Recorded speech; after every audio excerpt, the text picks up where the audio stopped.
Yo, people, and welcome to For a Different Lens podcast. I'm your co-host, Joe. I'm Deji. And I'm Jacob. And right now, we've got a special guest with us. Would you like to introduce yourself, young man? I'm Aaron. What more should I say about that? I'm Aaron, man. Big up. I said, all right, big up Aaron 10 times, my brother. How you doing, though? We always like to start off by checking in, see how your week's gone, how you been in general, everything. Yeah, I'm blessed, man. Can't complain too much, man. Just normal life, bro. Family life, home. Just repeat. You know what I'm saying? I mean, he says normal life. He's got his son training like peak him, bro. right. Like, what is he does? Martial arts. He does martial arts. He's a madman, though. I had to get him into that because from young, he's all, you know how he's like. Yeah, he's just mad energy. Mad energy, yeah. So we tried him in football. He just wasn't having it. He's just going crazy. He wants to do his own thing. Right. So he's going a bit nuts, and then he was like, alright, cool. Tried him in swimming. He's still, because I'm thinking, look, let me try it in swimming, because he can't mess around, because if he messes around, he's going to drown. That's why I was like, yeah, swimming. Parenting 101. There ain't no messing around when it comes to swimming, yeah. And he quickly found out as well, so he did. He patterned up a lot when he started swimming. But still, there was still some, he was a bit too active for that. He's just mad energetic. So then I was doing MMA at the time, and then I was like, you know what? But you can only start from when you're 5. Oh. Like he was 4, but I was training them at home from when he was like 2, 3. Bro, you know what I'm saying? man's doing press ups, everything, the whole shebang. Yeah, little beast. And I spoke to the coaches, and then they allowed him to start when he was 4. Okay, nice. So he was like the youngest there. He's 5 now, but he was the youngest there. Yeah, he's been tearing it up, man. So you're just doing it to kind of get the energy out of him, to zap the energy? To get the energy out, yeah, but also just that discipline as well, man. Because he wasn't like listening. He was just going crazy. You know that kid from the Wild Thornberrys. Remember that show? Yes. Yeah. The little crazy little. Yeah. That's what I related to him, man. It was jokes, but yeah, no, the martial arts for him has been wicked, man. It's like proper calmed him down. It's made him listen a lot more, and he's doing what he likes, man. He's just ramping and punching and kicking, and yeah, he's throwing hands. No, but even the videos you posted, I think, was it their form of graduation or the next step or whatever? Yeah. So he does. He was proper into it. Like. So he does kickboxing and he does jiu-jitsu. So yeah, what you saw was the jiu-jitsu grading. That's it. So he went up, he got his first stripe. So you get like loads. He's a white belt, but then you get like loads of different stripes. You get like maybe 4 or 5, sometimes more stripes, and then you go on to like a different belt. But he got his first one, and he was just gas. I can imagine. Yeah. I can imagine. So what are the steps he has to take to get to? Is he trying to get to? Are you trying to get him to get to a black belt level, or is that? No, I don't necessarily want him to like fight or anything like that. I just think it's gonna be really good for him, like for his physical and mental side of things. Oh, okay. And just to install that discipline in him. You know what I'm saying? So it's not looking like a career. It's just. No, it's not looking like a career. It's not looking like a career. But hey, if it goes to that, then I ain't gonna be mad at it. You know what I'm saying? That's your thing as well. Yeah, exactly. In terms of the sports you enjoy, so. Yeah. The combat side of things, that's my thing. Later on in life, it was always like I loved my football and all of that, but as I've got older, the later years, I've really leaned into the combat side of things. You know what I'm saying? So yeah, that's my thing. And then he's seen me training. He's seen me doing things at home. From young, he'd see me watch like the big boxing fights on TV, the UFC fights or anything like that. You know what I'm saying? So if I'm looking after him, it's just me and him. His mum's gone out or something. Yeah, he's with me. And then, you know what I'm saying? He's with me. He's up at the screen and the TV, like when they're doing their walkouts. He's just there. So yeah, he's always been around it, and I feel like that's the thing that he's really taken to. He didn't really take to football. Right. You know what I'm saying? Maybe that's because of his surroundings as well, because he sees me just always watching combat stuff. So, always follow what your dad kind of likes to do. Yeah, exactly. But it just came natural to him. He was always ramping. He just wanted to punch and kick man. So I was like, cool, let's ramp. I was like, cool, let's do this, but in a productive way. Yeah. You know what I'm saying? So yeah, it was wicked, man. He's doing really well. Nah, I remember when he first started, The only reason why I remember, because anytime he sees me, he used to see me then, he'd punch me straight away. Yeah. And that's how I knew he was like just getting going, innit? Whereas But you know what? That's like, as mad as it is to say it, that's like his greeting. yeah.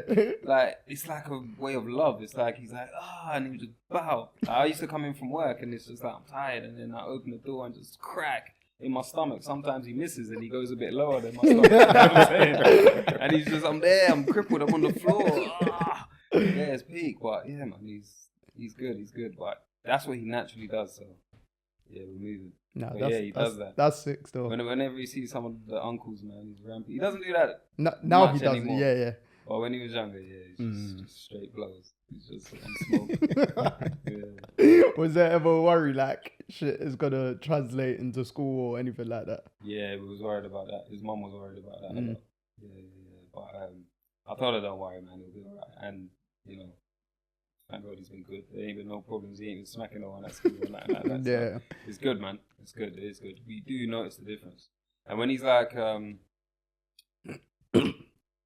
being at school all the time, because he just started school, he's gone into reception. So being at school all day and then going to training afterwards, it's like he's already tired from school. Yeah. He's doing the jiu-jitsu or kickboxing. It just zaps him out. But he's still got energy though, so it doesn't really. But Some of it in comparison to what it was before, yeah. Okay, I see. Oh no, he loves it, man. And then even I got a little girl, so he's 5. My daughter's 2. 2, yeah. She's watching him, just ramping.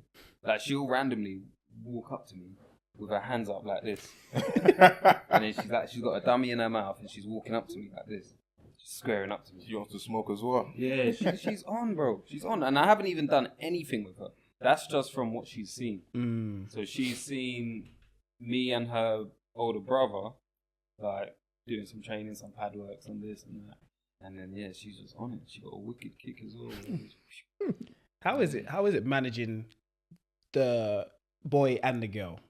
Because obviously, as men, I know we probably would love our daughters probably more. I don't know if we want to say it, but He says that because he said he wants all girls. yeah, I'm gonna love my daughters. All girls? Yeah. I don't want any boys. I think it's a different kind of love, though. But I want to know how is it managing it, because your daughter might come up to you like that, but you're thinking, I don't really want you to do this. Yeah, 100%. It is. I do. Like what Deji said, I thought it's different. Yeah. It is 100% different. Like with my boy, before I had my boy, I always knew, like years ago, even when I was young, I was like, I want my boy, and I'm gonna have my boy first. Like I was set on it. And then even all the man them, like growing up, as I was getting older, and then when they found out I was gonna have my son was expecting. They were all telling me that, oh, you're having a girl, watch, having a girl, violate him. And I'm like, no, man, I'm having a boy. And then, so when we found out that the gender at the scan, and the lady just said that, oh yeah, it's a boy, I let out the biggest scream. The nurse doing the scan looked at me. My missus looked at me, screwed me. My missus' mum looked at me, screwed me. And they just looked at me like, you know, and I'm just like, yes, I'm like, I knew it, I told you. I was gassed. So yeah, so the love I have for my boy is like, I don't know, I feel like it's different, man. Because I always knew I was gonna have him. I always wanted him, and then I got him, and then it's like, yeah. And then the way he's turning out, like with the martial arts side of things, with the ramping, he's a proper boy's boy. Right. He's so boisterous, and I love that. Sometimes it can be challenging, but I love that. You know what I'm saying? And then on the flip side, my daughter now. So when I had her, I was equally gassed because I was like, I've got my boy, now I want my girl. So I was equally as gassed. And then on the flip side, she's just like such a girly girl. So seeing the difference is mad. But like, only you're until right. she wants to throw hands and that's But it. you're right. So when I'm seeing her come at me like that, I don't really want to ramp with her. I might give her a little da-da-da, and then I'll cuddle her and kiss her and all that. But with my boy, me and him are just ramping straight. But yeah, my daughter, the way she like loves me, the way she hugs me and holds me is completely different to what my son's ever done. And that's where I would say it's different. Right. Like you can't compare, man. You can't compare. Like me and my boy, we're just like almost like brethren. That's your boy. That's my boy. That's your Yeah, dog. that's my boy. No one can rant when it comes to me and my boy. But then my daughter, that's baby girl, man. And like she proper That's like the stuff on your heart that just makes you melt. Yeah, facts. Facts. And she is proper like she sees me as like, oh, daddy, like protector. Like she's like looking up to me, and I can feel it. So I understand it when you say you just want girls. 'Cause the feeling's mad, bro. Just you talking about, I'm feeling it. mad. That's getting broody. The reason I need just my girls. What My is missus it? wants Broodies boys. the term in it for women. Yeah, my missus wants boys. I said, nah. You got she's a family of 6 and she's 5 girls, 1 boy. So I said, you ain't got no boy genetics in that family. We're good to go. Yeah, so I chose the right one. You got to have at least a boy as well, man. Nah, man, I just Try both. So what if you got 3 boys? Yeah. I love them the same. I just don't want it. Would you keep trying for a girl? Yeah. What about 5? If you have 5 boys, Yeah, as long as I get my girl. so there's no stopping until you get a girl. Yeah, basically. my missus might tell me, yeah, stop him. But Yeah. in my brain, as long as I get my girl, because that's all I've ever wanted. I've wanted a daughter. Yeah. I want to walk her down the aisle. I yeah. want to do. Oh, see, you're taking it there now. See, I didn't even think about that, You bro. see what I mean? I haven't even thought about that. I want to do those things. So that's why I've always wanted a That's girl. beautiful. That's beautiful. Damn, man. That's going to be a reality for me one day. Yeah, Jeez. see? Yeah. As well, God willing, man. Yeah, that's crazy. Hey, No, daughters, 100%. It's lovely, man. Different kind of love, different kind of feeling. because I always ask you, like, over the years, etc., the differences between them, like when he was her age, etc., or like how not manipulate you, but you know how kids are like, innit? And how you will treat them differently. And you said surprising, because obviously little man, because he's so energetic, you'd think he's the one that would always like test you. And you said surprisingly, it's her. Like she's already picked up certain things. Bro, it's mad. Where she could just do something and then she'll be like, "Oh, daddy," kind of thing. And trust me, you're saying you want a bag of girls, bro. She's wicked. As much as everything I've just said about how much I love her and how amazing she is, the gal is wicked.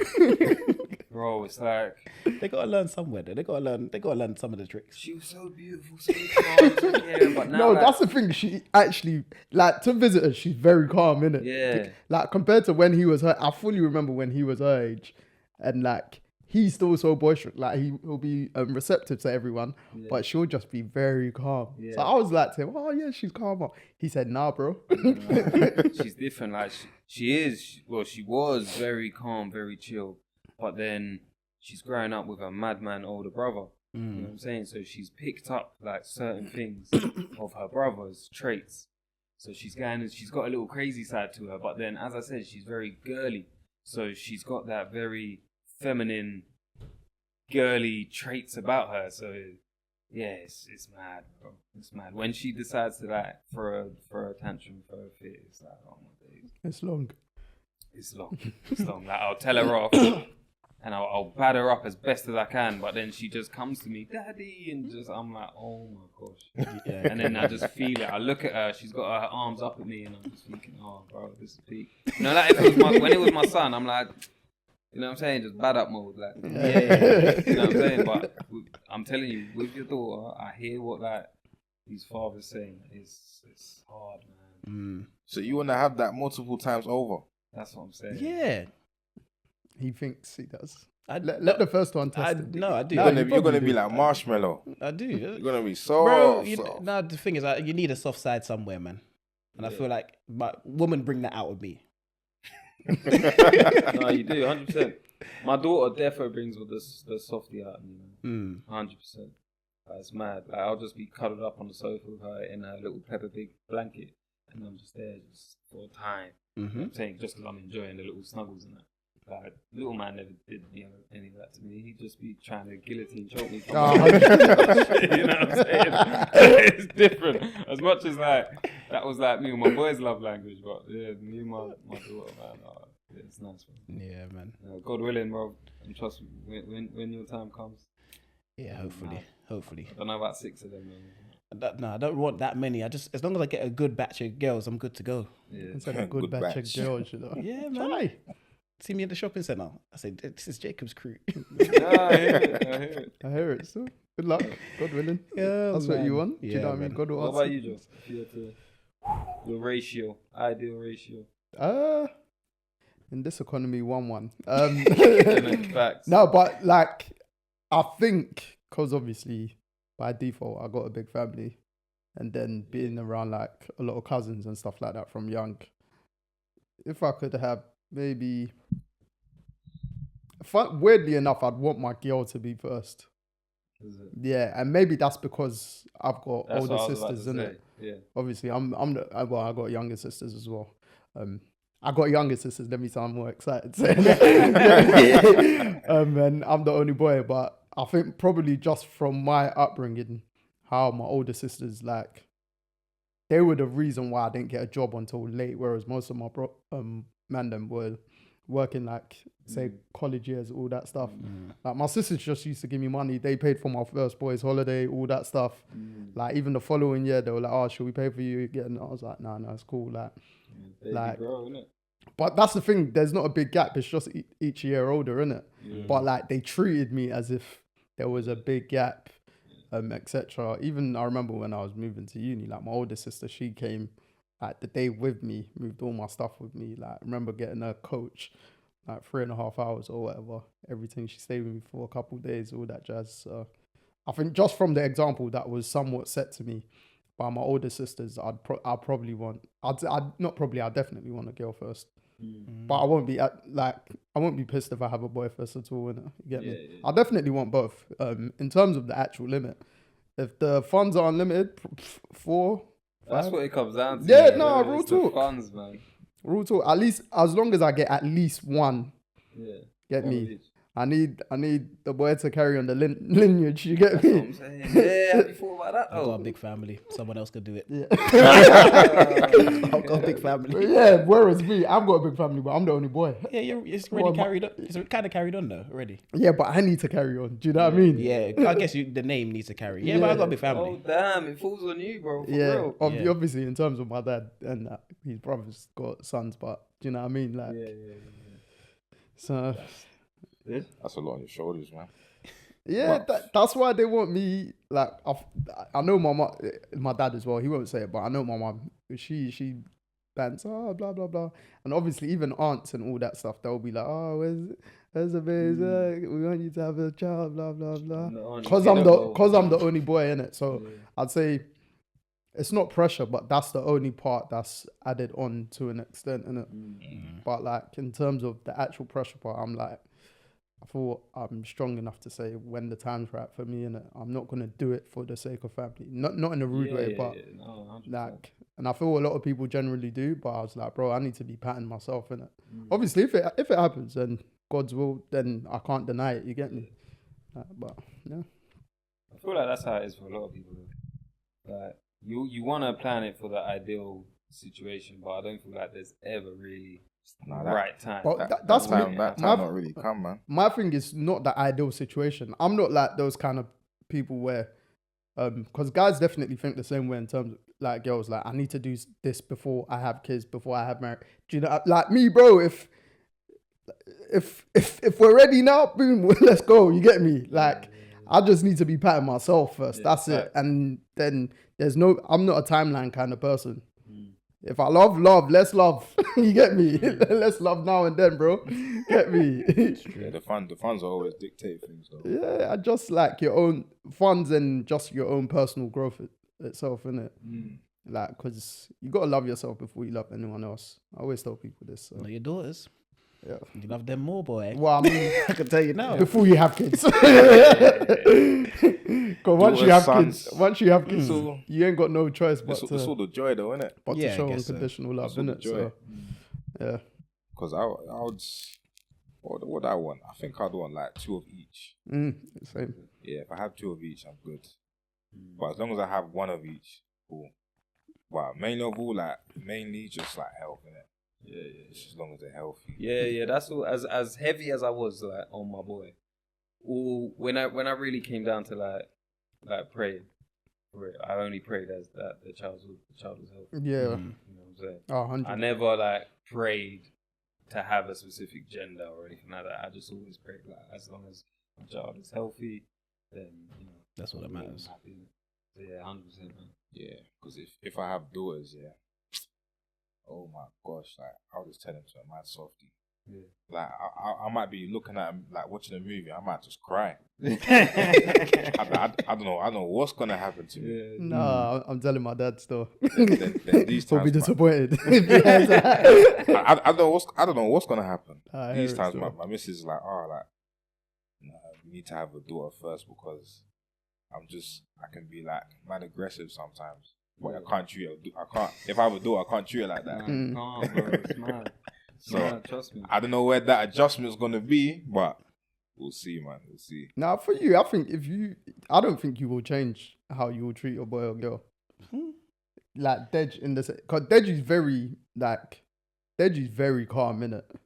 So It's like I don't automatic, I don't see him having a son to be like, all right, you're gonna do like. I don't think that's your personality. Obviously, I've known you for a very long time, innit? But like, I don't feel you having obviously your missus knows you as well, but you having a girl compared to you having a boy will change you initially in how you're gonna treat either one, innit? Obviously, I you know. I don't even know yet. Yeah. If I start watching like white chicks and I start crying, Massive white. you know, What's crying at white I don't know. I'm just trying to pick the most random movie. But that's how He's off key it's basically gonna saying, be. "Oh, be that random if he has a girl, it will start crying over things like that." You get me? Chicks up. At the bit where Terry Crews gets shot. What did he say? Please. Oh man. Oh You know shit. what he says? He goes, I thought you were. And then he goes, I know, I'm a man. And then Terry Crews says, I thought you were white. Like, he didn't even care that my man's a man. It was about the race. That's when Deji would start crying with his daughter. I'm like, this is so beautiful. Hey, You well, gotta pick up that film, though. That film's a classic. Yeah, timeless. God willing, fatherhood treats us special like how it's treated you. Yeah, Get me? facts, man. Let's talk some athletics. Yes. Get me? Because you men are the more athletic one. To be fair, I was an athlete in my heyday. You get me? No. But you like actually trained. You all trained athletics. Yeah, didn't have a Get me? choice. Whereas You my did have flex as well, yeah? In this house, my parents are Olympians. What? by Both of default, bruv. Okay, Yeah. mad. Yeah, didn't have So, a choice. All of you trained Wow. athletics. What was your parents' field? Long jump, triple jump. Wow. Yeah. So yeah, Great Britain. Right. Yeah. That's mad. I probably know them. We'll talk about that off camera. You can speak about it, random man. Damn. Yeah. Yeah, it's a wicked man. Yeah. That's sick. No, that's blown my mind. You've bro, gone up in honestly. these estimations. Like Jacob's my boy still. No, sick, man. Sick. No, because when, like, doing athletics for me, that was, like, my first love, man.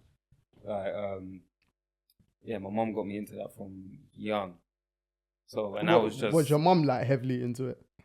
How old was you when you got into it? Maybe, like, 9, Oh, wow. 10, maybe, yeah, about 9, 10, maybe, about that. But no, my mom is a big tennis fan. She loves tennis, man. Even now, she's just still just like, she'll go to the park and just find a wall and just hit the tennis against the wall. Yeah. That's all like, and then even when we were younger, she would put us in like the buggy and just push us and then find a wall. We used to live in Bowel back then. And we'd find a wall in the park and she'd just have us there and just be whacking the wall. Fair play. Against the wall, man. Yeah, my mom's Auntie. yeah, facts. But she's always been like sports kind of orientated. Like, you need to be doing a sport. It's good for you and structure and all of that stuff. You know what I'm saying? So she did that. And yeah, it was just athletics for me, man. Athletics was like my first love. To tell a lie though, before that, I was doing football and I had I remember I was like, Fulham were interested in me, But this was like way back then, like I don't even know what the age groups are, but when you're mad young, Yeah. what are those age groups? Under nines, under yeah, back then, yeah. Yeah, I remember it. Like That's so crazy that development they're even phase recruiting and- under 9. You know, It's mad, isn't it? It's mad. You have to though. you don't know. You do. You have to get all the talent at the start. It makes sense. Talent at that age is just nuts, bro. Like It's true. there's nothing that can say that. It's They're gonna be. They're gonna be the top a one. world beer and all. But when you see the technical ability of an 8-year-old, and it's that good that you have to sign them for a big club like that at 9, it's only gonna them signing for that club. They're only gonna help you. yeah. Do you get what I mean? 100%. So when I signed for Palace, I was 8 years old. Oh, is it? Yeah. Oh, So I was there from 8 to 21. They didn't know I was That gonna become a is just professional, so but I did. mad. That's the thing. That's mad. So, but it's the case That's of like. mad. You had a job before your NI came through. Basically, that's why I say I'm overqualified to be a football player because I've been doing it since I was before you're allowed to even work. Way overqualified. So yeah, but I feel like when you in anything though, I feel like you have to get talent early because you as a coach can develop it the right way. Yeah. Because in any field, if you get someone early that's good in tech, and then you can develop them your way and develop their field, they're gonna be good by the time it hits 16. Do you get what I mean? They might not be the best, and you might find someone else that's as talented. They'll But- be technically gifted though. That's the thing. Do you get what I mean? But physically, people would have caught up. But that's always a case of, you can always try and build someone's physical. Obviously, you don't know where people are going to grow to and that sort of stuff. Obviously, back in the day, it used to be based on like, people are taller earlier, so they'll sign them, the bigger players. Yeah. But you get what I mean? The ringers. But they now have those metrics where, obviously, Jeremiah's at Chelsea, they have metrics where they can tell you what height you're meant to be. Yeah, that's mad. See, Jeez. nowadays that Yeah. one there, bro. That's crazy. So, like now, I can understand it more than back then. But if you look at sports back then to now, what would you rather watch? Listen, I feel like if I was in the academy, I'd be taller than I am now. What, Why? you think they'll be I feel like giving the you? metrics, they would have gave me some stuff. I'll be like 6'3". That secret juice. I trust. Some secret juice. Because I feel like, when you lot grow up in the academies, I feel like you lot are just like sharper, stronger, faster than anyone else that didn't do an academy life. Yeah, but That's From like your age, you're 8, 9. it makes sense though, because we train every day. yeah. But you're training more often than not. You don't know any 8-year-old that goes to train in a professional environment 3-4 times. 3-4 times a week. and then play a game, and just then the crazy. facilities. Yeah, it's true. Like, It all they- plays a big part of it. They That's the actually thing. got a regiment. They've got it's their 9 to 5. Yeah. That's But what from it is. 8 years old, you're gonna be good. But even if you're not as good as everyone else in this same system, you're gonna be better than anyone else that you drag off the street Yeah. or any average Joe. But yeah, back to athletics. Yeah, back to athletics, man. Yeah, so initially, so Fulham were interested in me from them young ages there, because I was just I was tearing it up at school and all of those things. Were you like mad quick when you were young? Yeah, that's the thing. I was quick, so I was never like skillful. I was one of them man that just kick the ball and run, Dead. and I'm gone. We Yeah. discussed. Lie, bro. Like, it's not about me. So I'm not doing any skills. I'm just kicking it, running. I'll touch it as best as I can, and then put it back in the net. You know what I'm saying? Timberland touch. Yeah, that was me. But then, for whatever reason, my mum didn't like put me into that. She kind of took me away from that. And then to this day, I'm like, oh, mum, man, like you fumbled the bag there, mum. And she's so apologetic. You know? She's like, oh, I'm sorry, I didn't know any better. Like, little fresh African lady. Bless her, innit? And then after that, she just put me into athletics. And then, I just kind of hit the ground running, literally, with that. That was my real first love. What's your, obviously I know, but what's your, I don't know if these two know, your particular sport event? That's the word. Wait. Before you answer that question, did it change when you got older? My event. Event, that's the word. Yeah. That's what I would do, I needed athletics for youth games. That was it. No, from young, I didn't really have an event because I was just quick. So I was just fast and I was blowing everyone out on the football pitch. So then my mum put me into athletics, and then I was just enjoying that. And then when you first join athletics, I was with a club called Blackheath and Bromley. I know that. You don't know that one, yeah? And then they had a group called the Bees Academy, and that was for like the young kids, and you just do like everything. It's not specific to one event. Where did you lot train? It was at Norman Park. Norman Park. What's that? It's on the way to Bromley. Yeah, I know what he's talking about. The one did they redo their track recently? Yeah, they've done it up now. Yeah, yeah. I did a shoot on that track. Yeah, I exactly. Yeah, You might drive past it when you go where you're going today. Is it? You might do. Maybe. Oh, it was nice. Yeah. It was nice. I haven't even been there since they've done it up. What's it looking like? Real nice in there. They got an indoor track now? No. Oh. No, they just. I heard they were getting an indoor track. They might have done it since I was there, but when I was out, the outdoor looks nice. Like brand new. You know when they just relay a track, it just it just feels good. Listen, relaying a track is like so beautiful to the feet, man. Yeah. The bounce. Oh my God. I feel like you can run like 2 seconds faster. Yeah, but then No, I had to do athletics by default because I was good at football. I was good at sports when younger. When we had to represent our school, or like South London in some instance. Oh, okay. It's like, bro, I went to youth games. I was like, did you? I didn't want to get called up. No way. Yeah, bro. I used to do all the. Hey, anyway, let me downplay my thing. So. No, and then so I was quick. Yeah, I was always quick. But then, as we were doing everything, then we did hurdles, and then my thing came natural with the hurdles, man. It was like second nature. It's like I already knew what I was doing. So when like me and all the other kids were just like doing the hurdles, the little Bees Academy, the practices, everyone else is just like almost bounding over the hurdles. Yeah. Whereas my thing and how you should do it is like you're just almost running over it. How old are you when you started hurdles? Because I feel like hurdles isn't something you go into. Like, it's not something you go into, but it's because you're fast. They will eventually make you a hurdler. I was 11, I think. I was about 11. Which hurdles were you they'll hurdling? just put it low, innit? The lowest one, I guess. Yeah, it's the lowest one. Not the girls one, like a bit higher than the girls one. Yeah. Yeah, but when you're young, it's like really. So you start off with like 75-meter hurdles, and then it goes up to 80-meter hurdles, and then 100-meter hurdles, and then the seniors is 110-meter hurdles. Yeah. So yeah, but those ones, then when I got to the 110-meter hurdles, eventually, oh my gosh, the people that I'm racing, they're tall. I'm 5'10", so these men are like 6'3".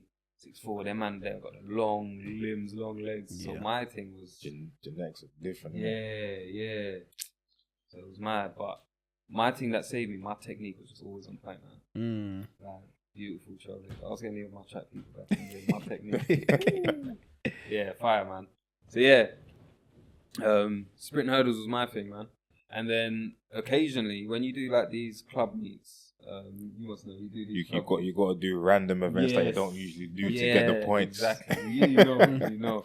So so my thing was sprint hurdles. I was like ranked number 1 in the country at one stage. Jeez. Yeah, I know.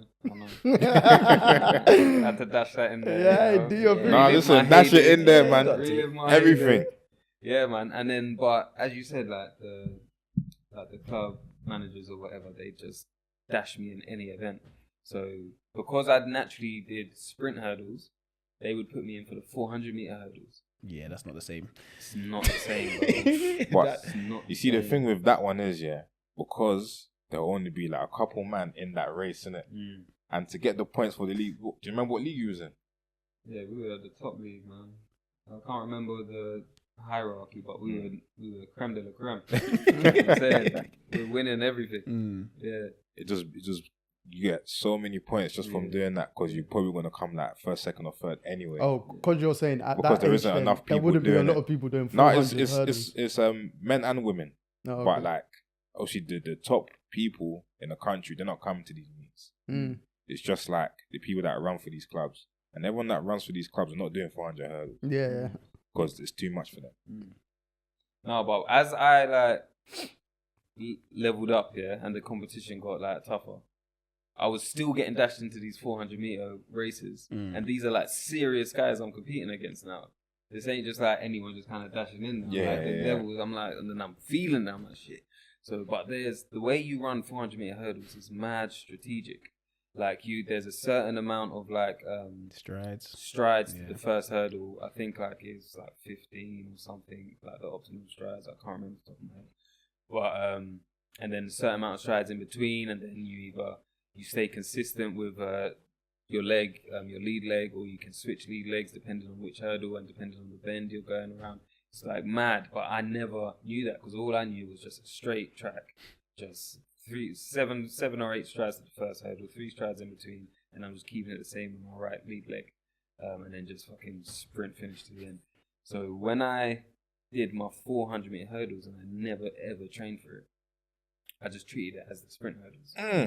So I just went, when the gun went boom, I'm just boof, I'm off as quick as I can. That lactic acid will meet Bro, you at like 250, 300. Slap you in the face, that lactic acid, and then it's just a matter of survival. How long can I maintain for? Yeah. Like I am dying, and you're just trying to maintain for as long as possible, bro.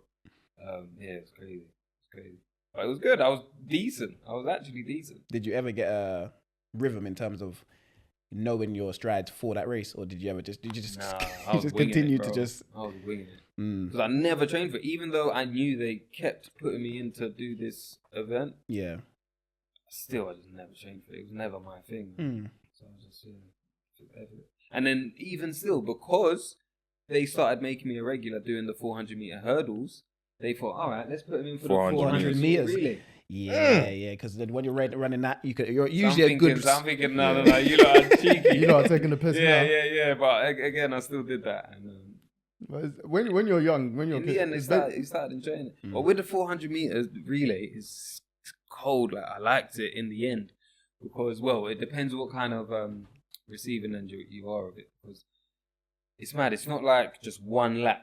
It's a whole team, like you're doing laps. So when you get that baton, and if there's someone ahead of you and you duck them down, and if you come onto the home straight and you pass them on the home straight, the crowd is going crazy and you're feeding off that. And you were just digging in and you're going crazy, man. And then, when you cross that line, afterwards, at the end of the meet, it's like you're a flipping superstar. Yeah. Like all the parents, all the coaches from other clubs, like all the other athletes are bigging you up, like, wow, well done. They're like, just, I was thinking, I was thinking I could get used to it. I was sick, man. So they used to make me I did the sprint hurdles, which was my thing. I did the 400-meter hurdles, never trained for it. I did the 400-meter relay, never trained for it. And I did the 4x1 as well. That was my thing as well. So I was always third leg. Oh, okay, you ran a good bend. Ran a wicked. Yeah. Jeez. That was like me still. Third leg, yeah? Yeah, third leg. Man. Yeah, your team was 200 meters. 200 more than one, innit? Yeah. But them southern meets that we used to go to, I done discus. Man said discus. Javelin. Because like you said, they just put you in random events. Because we had like 2 people for javelin, but they needed like 3. It was like, alright, you do this as well. Like, alright, cool. I done a 400 and I done a 4 relay. That 400, the first ever 4 I done. I never done one after that. I could've... Nah, man. I ran it like I was running a 2. Oh wow. Problem was when I got to 350, I was winning. So I thought, this is easy. Yeah. When I got to how much was left? About 75 meters left. I think I could have walked to the finish line faster than I ran to the finish line. I was finished. And I'll never, till this day, I never forget the way everyone just passed me. I was like, this event ain't for me. And I don't know what time I was meant to do that day, but I was meant to smash some sort of record. That's how fast I knew I was going. When everyone passed me, that was peak. And there's nothing you can do about it. There's nothing. That's when it's dark. There's no more gears. You've used everything. There's nothing you can do about it. Remember, I used everything. I did an 800 as well, only 800, I'll walk that. You walked it? No, if I'll do it, I'll walk it. Bro, I had to do an 800. Oh my god, I literally, I just jogged it Because in my head, I'm thinking, I ain't at 800 meter running. Forget this. So I'm just jogging it. And then the competitiveness in me makes you want to run. Side, I'm like, so then I'm like, all right, let me pick up. Let me see what I can do. So I did the first 4. And I'm like, nah, I'm done. I got another 4 to do. And I'm just coasting, man. I'm just dragging my feet. And then people are passing me. And I'm just thinking, oh, whatever. I get to like the last 150. And like, there's one dude just trying to pass me. This is like the last Don was trying to pass me. And I was like 150 to the finish line. And I said, nah, I can't. I can't finish last. Yeah, so I dug and I ducked down 2 people on the home straight. And I was gassed. Really? That, to me, was a mad achievement for me. Nah, listen, that's a victory. Yeah, that is a victory. You came first that day. Yeah. I'm telling you came first. Facts. No one else existed ahead of you. No, 100%. As I've grown older, I've more enjoyed the latter races. Like, it used to be about 100 meters, 200 meters. I now enjoy more watching the 400, watching the 400 hurdles, because I know what goes into it. Yeah. That's the hardest race to do, I think. Even just training, 400 hurdles. Even training for that race, I look and say, yeah, you're a maniac. You're a maniac to train for that race. To sprint 400 meters. It's still a sprint. That's the thing. And it's got worse. It's still a sprint. Even though, like, there's stages where you're pacing yourself. Yeah, you have to have energy to do that, first of all. It's a sprint. But you know what's changed to a sprint now as well? The 800. Yeah. The 800, them man are taking off. I'm seeing 55 seconds, they're going around 400 meters. And they're just taking off after that. I'm like, bro, this is ridiculous. But it's so fun to watch. No, it is. Even even the 1500 as well, bro. Warholm and them man. 1500, yeah. I love watching 1500. Them man are just taking off and you can see. Yeah. It's so interesting to watch though, and it's interesting to obviously speak to athletes about their training. Like what, because we spoke one time, I told them about a session that my dad put me through just at Crystal Palace. You know, I was gonna say I think he'll enjoy that madness. Maybe the process. No. Of the thought process. Maybe not actually doing it. I wanted to ask you. I think you would still. I think you would. Like his dad's he done that. You do that anyway. Terracing. What's that? Terracing. So you know at Crystal Palace. Yeah. Terracing when you're going up the stairs. Oh yeah. And coming down. Yeah. But my dad, what he'd make us do is, you know the whole stadium. Yeah. So you'd run half, but then you'd have to jump. Yeah. Half. Yeah. And I told these men one time, come and do that session, but because that was like the warm up part of the session. Because then he was like, okay, then you have to run 400, and then you walk to 300, run 300, walk to 200. That I'll do. 200, walk then that, and then do it all again. Yeah. But that is my session. That was standard for us, man. Back then. That's what I'm saying. That was standard. But them type of sessions. Do you think you can do a similar kind of session like that now? Nope. No chance. I would need to get back into it. Like, I've been thinking, it's always on my mind, man. Can you sprint full speed? Now? Yeah, but it's not going to be anything. No, but like the fact that you can still do it. Yeah. You're still in shape to sprint full speed. Yeah, I can still sprint that's full good speed, then. but it's not going to be anything impressive. No. Your hamstring won't go. No. Yeah, that's what they're asking. Everything will go, bro. Knee gone, hamstring gone. Knee, hamstring, groin, quads. I'll need all the paramedics like every 10 meters, every 100 meters. I need everyone on deck, bro. Like I can do like a fast jog. Yeah. Like not on the treadmill, I can get up to like 18. Boom. But for me to sprint, Is it? No. That's dangerous, man. No, it actually is dangerous. That's the correct word.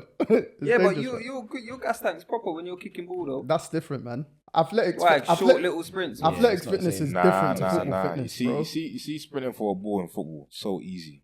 You see sprinting, let's say it's 60.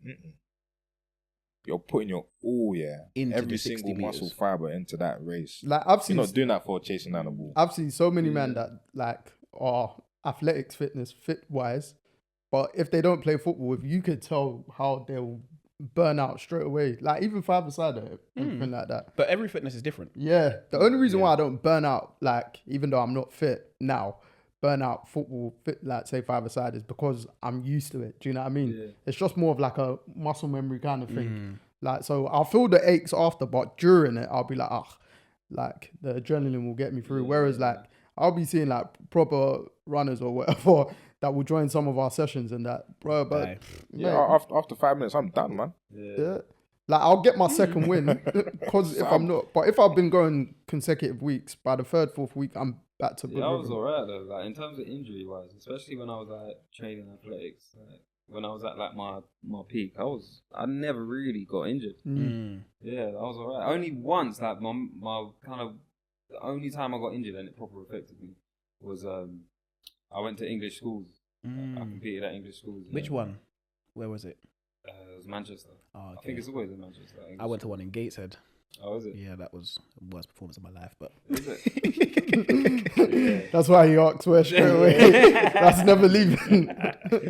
Yeah, no, so it was mad. I got so I was feeling good, like the whole lead up to English schools, like I qualified, I was gassed. Like I was pumped, I was ready. I was thinking, yeah, this is me. I'm on fire, I'm on smoke. This is my year. So the heats, my sprint hurdles, the heats, boom, got through that, I was gassed. But then as I got through it, I realized that on my trail leg, like my groin was messed. Like, so as I'm going over the hurdles, so I was gone, I had a quick start, I was off, and then like halfway through the race, like my groin on my trail leg was just irritating me, and I felt it, and I was like, but man, I got through the race. And then as you wait, so obviously as you're like cooling down, like the injury's just getting worse and worse and worse. Starting to feel it proper now. Yeah, man, I was feeling it, so I'm thinking, oh fuck, like not now, sort of thing, like. And then I remember my coach, like we had like a few hours until the semis. We had a few hours until the semis, and then my coach, she was just digging her elbow into my side, bro, to release it. Oh my god, I was screaming, but she was just digging it. And she was saying, "Listen, like this is just a temporary fix." So we knew that this was just temporary. So it was we had the semis that day, get through the semis, and then I'd have the final the following day. So it was like cool. So I knew, and we had a game plan. Like I just gotta go for it. So what for the final? For the semi. Oh, okay. So I hadn't made the final yet. Yeah, because that could be it still. Yeah. So the heat, I got injured in my heat, but I still qualified. Right. So I had my semi later on that day. Bro, I just knew I had to go for it. Yeah? So as when the gun went, I just I blitzed it and I just exploded out of it. But then I heard a second gun. I false started. I was like, oh shit. Yeah. But because I went so hard, I committed to it. Like that was it. I was like I blew, and I knew that just you had go one for more it. race in you anyway. I said just go for it, and I went boom, and I false started marginally, and I took the first hurdle, and I just felt it with the first hurdle. And I was like, fuck, and then I had to obviously come back, walk back. They had to give me the little card. Because those days, false starting, you get allowed to. You, you're allowed the one fake one. You could have the one false. So like everyone on the lineup could have the one false start. Yeah. But now they're one and done. But what do you think about that though? That new, I said the new ruling. What do you think about that with the one full start? That one full start, now you're gone. I feel like before you answer that, I feel like the first time we properly saw it worldwide was it 2009 World Champs when Bolt full started? Yeah, in Daegu. Was it? That was 09, wasn't it? Nah. Or was it 07? It was after all of this. Because he won Berlin and all that sort of stuff. So it was after that. It was one when he was trying to go, Johan Blake eventually won it. In that 2019? No, it was like 2013 that I think it happened. Yeah. Let me check. But yeah, go on, continue. But I don't mind it. I'm not mad at it, you know. I'm not mad at it. Like initially, it's like anything though. It's an adjustment period. You know, you have to get used to it a little bit. Initially, I thought it was like unfair. But yeah, I'm not mad at it. You don't mind it, just no, I don't mind it. But then from an athlete's point of view, like I do think, like imagine training like Olympics, training 4 years for this moment, and then one little, and now it's on that they got the. It's not even a mad false start. You do it one little ankle glitch. They're saying 0.00001. It's techie now. Yeah, now it's drastic. The By technology the way, in the starting blocks is just peak now. It's drastic. That was 2011 Daegu. I was thinking 09 or 11. One or two. 09 was Berlin, right? When he broke the world record again. Yeah. Oh, okay, 958. Yeah. Oh. Blue track. Yeah. Yeah. Go back and watch that every now and then. Same. Legendary. I watched a relay from that. That relay is killer, man. Even doing Chambers went under 10 seconds that time. That was that race. Bolt dragged everyone to under 10. Was that track that was a very quick track though, wasn't it? Yeah. Because that was like one of the first blue tracks, and I remember them saying it was a very quick track and all.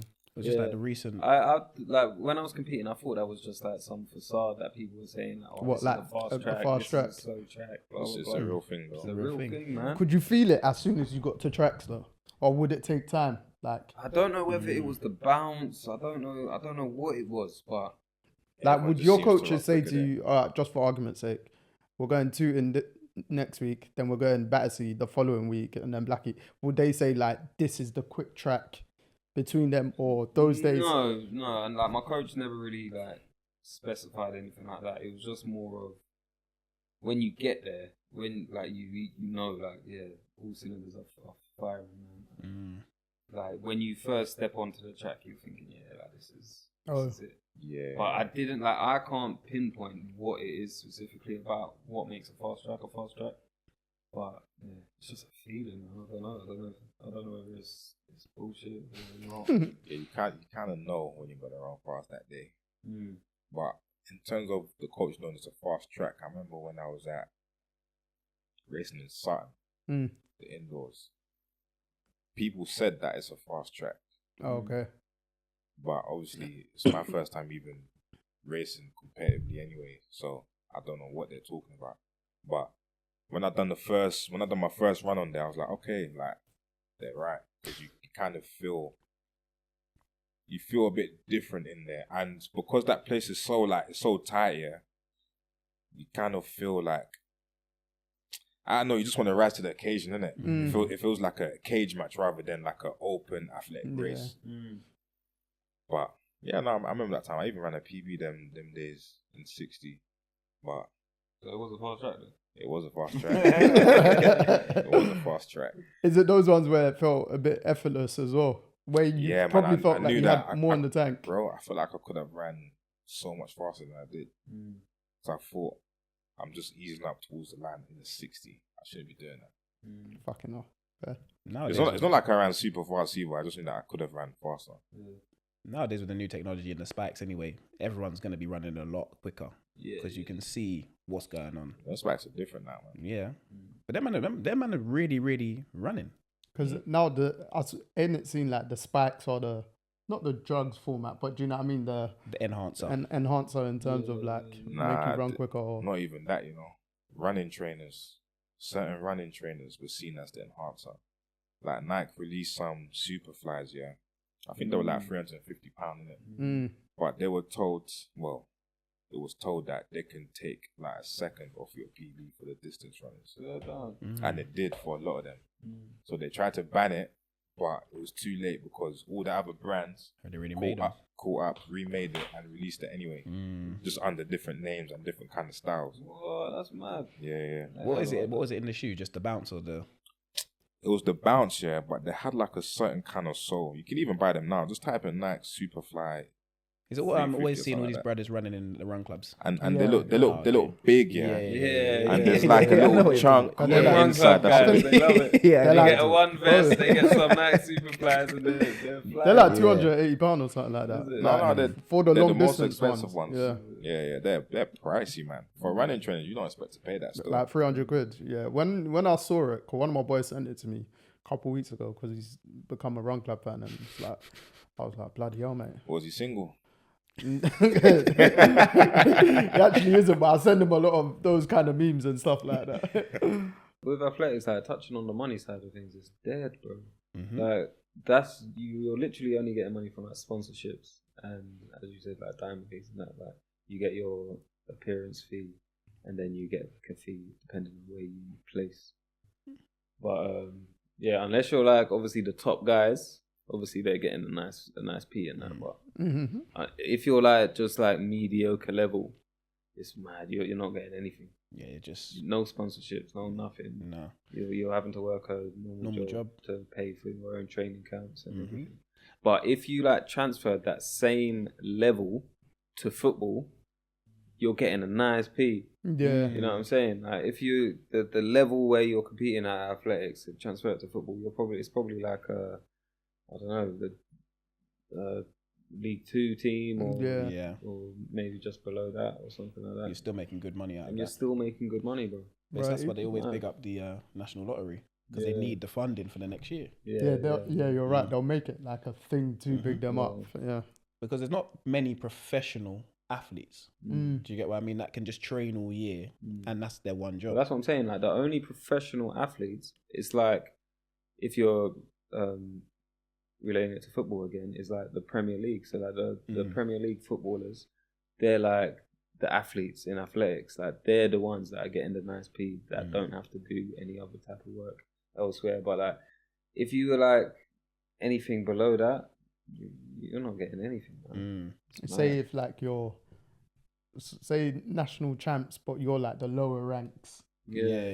So basically, those guys, isn't it? Yeah. That's what I wanted to ask though. Can anything be changed to do that in terms of like what can be changed to like bring people up to a certain level, or where's the? Because I know National Lottery funding it, but what can change to bring that? I don't know, man. That's probably one your parents can potentially answer. To be fair, I asked them the same thing, but it's like back then when they were doing it, it wasn't National Lottery funded. They also had jobs as well, but they were just good enough to go and make the teams. Do you get what I mean? Yeah. So my dad always tells me, oh yeah, I was going here, but then I come here and train in the evenings. So they were training full time, but they're also doing a job full time. Yeah. So that's what I'm trying to work out. It's mad, the graft, in it. Where's the balance in terms of how do we get the nationally ranked athletes to the same level as what we say the Premier League athletes are? Is there? I don't know. It's probably like just bringing more eyes to the sport. Probably just getting it bigger. Isn't that kind of what Michael Johnson's trying to do with this new? I can't remember what it's called. System. Yeah, yeah. But I'll check on his Twitter. But I've been seeing like a lot of athletes have either not signed up but have accepted to be on it and stuff like that. This whole league system and stuff like that. I don't know much about it, to be fair. To get more publicity. You'll get them paid. And I think that's the main thing, man. Because we can't sit and you can't sit and say, look, Olympians aren't being paid what they should be. Because to get to that level is ridiculous. Grand Slam track, that's it. Yeah. So they have 4 Grand Slams like tennis. Oh, is that what it is? I think it's like that. Something along. It's gonna follow the tennis lines in terms of like there'll be meets. Yeah.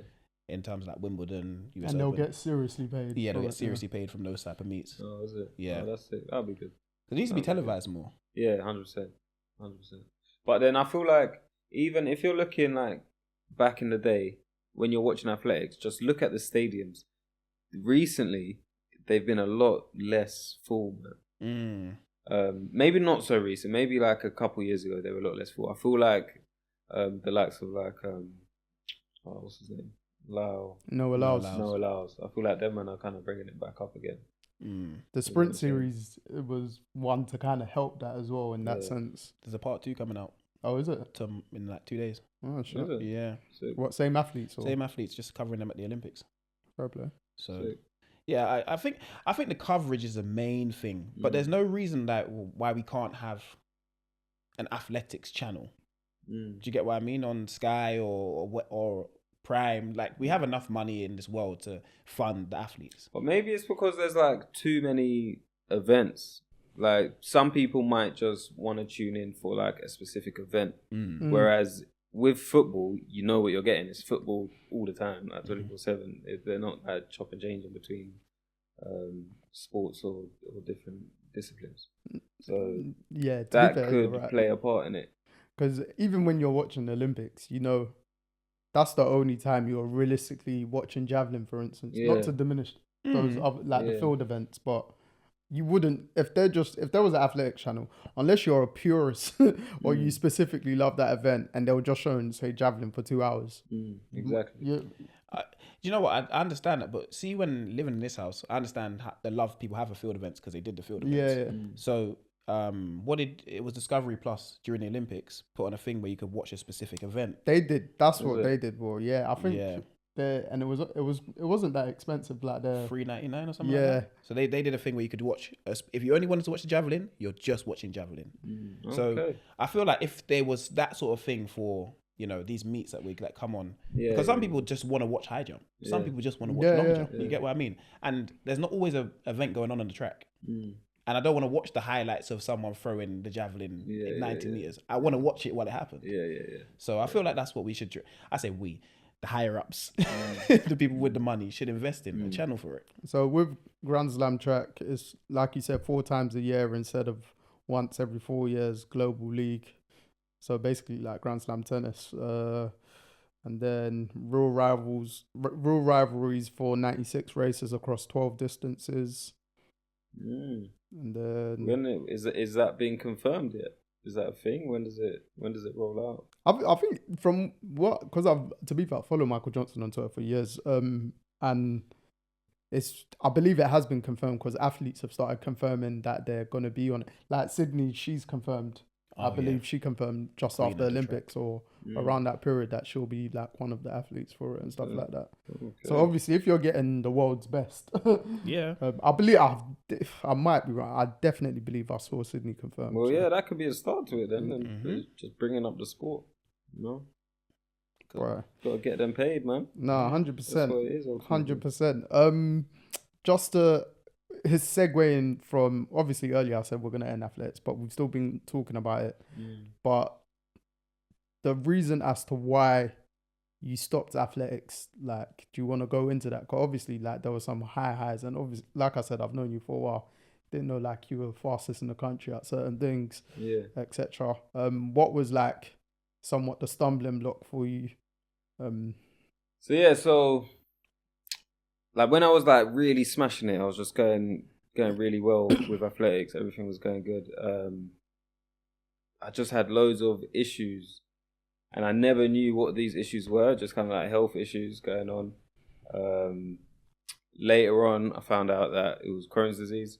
So I got diagnosed with Crohn's disease years later, but it just like messed up my athletics like a lot because I couldn't train, I couldn't compete. When I'd have like big competitions, I'd have like certain things wrong with me, so I'd have to like go to hospital and get like checked out. But the doctors had no idea what was wrong with me at that time, so they just kept kind of brushing it off. How old were you then? Like when, say, you missed your first big meet or big race that if you can remember. So I was supposed to go to English schools when I was young. I can't remember. I must have been about 14, 13 or something like that. I can't really remember. But I was supposed to go to English schools then. But something happened to me and I just couldn't. I was like riddled with, I had like abscesses in my body, ulcers just all inside, and it was mad. It was horrible to describe. But so that was that, and so I couldn't compete because I was just in like a lot of pain and stuff. Had no idea what that was. Time passed, and then I just got back into my athletics, and I'm getting better again, getting back to the swing of things, and then I'd get ill again. My immune system would just crash. I'd have like mad stomach pains, crippling stomach pains. Didn't know what it was, so then I couldn't compete anymore. I couldn't train, so again taking time off and then getting back into it. It was like always stop start. That's what it got to. It got to a point with my athletics. So it was just stop starting, and it was just really flipping frustrating. But then eventually, when I was, I must have been about 15. No, I must have been about 16, 17. 17. That's when I got diagnosed with Crohn's disease. Okay. I got rushed to hospital. Just mad pain. I got rushed to hospital, and they assumed it was my appendix. What, like that it burst? Yeah, so they assumed my appendix burst. So now they've got me on the trolley, pushing me into the theatre to take my appendix out. So I'm just there lying, and I'm in the theatre now. And then I have a doctor come running down the corridor, burst in and say, "Wait, take him back to the ward. It's not his appendix." So then I'm there thinking, the fuck is going on? Like, you're taking a piss. And anyway, they wheel me back to the ward now, and they tell me that, yeah, it's not your appendix, you've got Crohn's disease. So then I'm like, so you was about to rip my appendix out for no flipping reason? Good. Like, Lord. it's mad. But anyway, yeah, so that's how I got diagnosed. And then still didn't know much about it, about Crohn's disease. Completely Had new you to heard me. of it then? I'd never heard about Crohn's disease. Mm. Most people that, like, get diagnosed or have been diagnosed with Crohn's disease, most people that I've spoken to anyway, they didn't know much about it anyway prior to that. So I was in the same boat. So yeah, doctors just said, you know, as doctors do, you're fine, just take these medications and you'll be fine. So as you do, listen to your doctor, you do that. So I thought I'd just take these pills and just carry on the way I was living, the way I was eating, drinking, and I'd be fine. But yeah, that wasn't the case, man. It just progressively, year after year after year, just got worse and worse and worse, man. And I kept going back into hospital, having certain procedures. Yeah, I like lost so much weight at so many different points of my life. It was mad. Like, I can go back at pictures now and I'm just a flipping skeleton in some baggy tracksuit, bro. Yeah. More time, it's mad. But yeah. And then it got to a point, I must have been about, it was 2015 now. So years have gone on now. It's 2015. That's when my bowel burst. Oh, wow. Yeah, burst. It was mad. Worst pain I've ever felt in my life. Open up. Yeah, it was excruciating. So I'm in bed, I'm trying to get to sleep. I couldn't sleep at all. I'm just in pain. I'm tossing, I'm turning, I'm just crying. But in my head, I'm thinking this is normal because I've been going through this for years. Even like on the medications that I've been on for years. Like I go through periods where I'm just in excruciating pain from my stomach. But like my bowel was like swollen. Like I had a big lump in my stomach, and I was like used to it. I'd get used to having a big bulging lump in my stomach, and I'd always push it down, and and I'd be trying to hold it, and I'd lie on it, and I'd grab pillows and just trying to suppress it. But as I said, that was normal because I'd just go through it, and then this one particular night, it just got so bad, and it must have been about. It was about 5 a.m. and I had work at about 7. And I called my work and I said, listen, I can't come into work today. I'm in excruciating pain. They didn't believe me. They thought I was chatting rubbish. But yeah, and then it got to about 7 o'clock now in the morning and I'm screaming. And then I still lived at home with my mum at the time. And I'm just screaming out to my mum, like, Mom. And I'm crying my eyes out. It was mad. Like before that, I hadn't cried in flipping ages. But yeah, and then anyway, so ambulance came. They took me in. They gave me the gas in there, and I got rushed had an emergency operation. They told me that my bowel perforated, burst open, then all the kind of like the stomach acid and that was leaking around everywhere. So you know that stomach acid can be like really quite corrosive. So yeah, so that was just messing me up. So I had an emergency operation, and then they ended up removing a big chunk of my bowel, and then they kind of like stitched both ends back together. So it's mad. So I've got like a massive scar from top of my stomach to the bottom.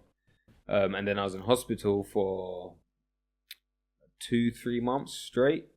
Just straight. I was just tubed up, wasn't able to eat anything, drink anything. It was mad. Horrible experience, man. It's a horrible experience. I even had to like learn to walk again because I was bedbound for so many months. Jeez. I couldn't walk. It's like my legs forgot how to move. So it was mad. So I'm there with a flipping Zimmer frame, trying to walk again.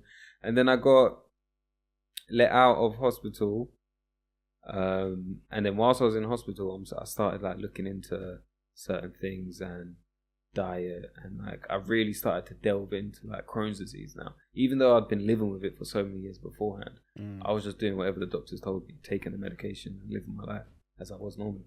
But now I'm looking into things, what can I do differently?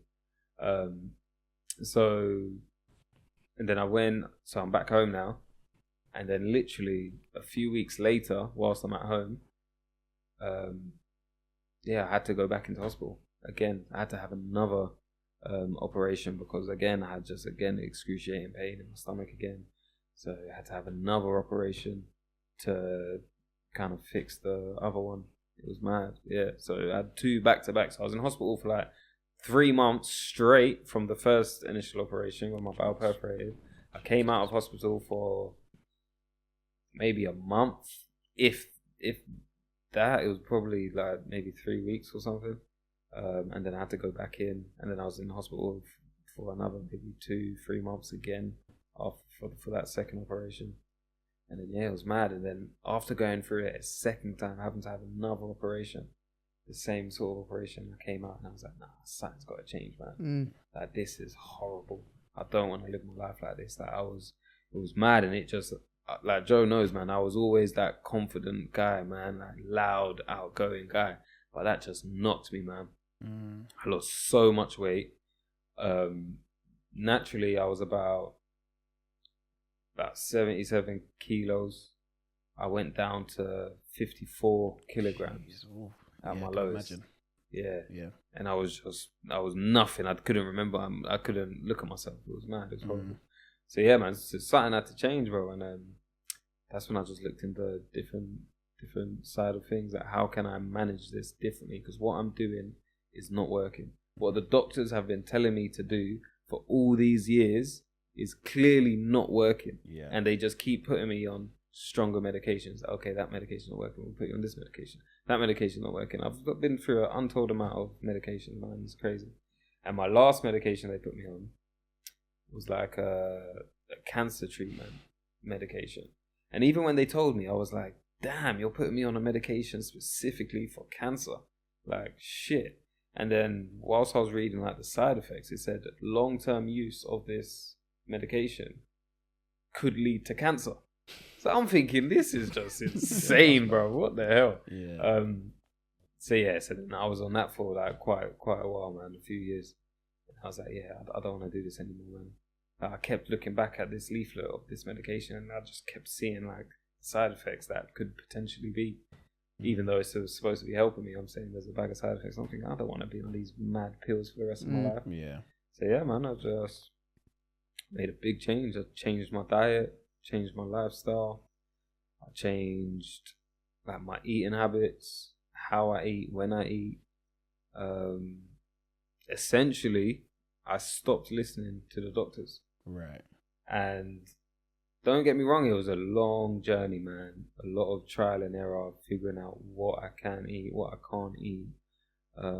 What your body responds to. Then. What my body responds to, what it does like, what it doesn't like. You basically done those, a form of an allergy test. You done it yourself in terms of what you take in and stuff like that. So I did like an elimination diet. So when I came out of hospital for the second time, I was on a liquid-only diet for 6 months. It's mad. I was just drinking these cartons of drinks for like 6 months straight. No food, nothing, just these cartons of drinks. You know, it's funny because I can actually picture you doing it because I've seen you literally just squeezing carton like a little kid. It's like that.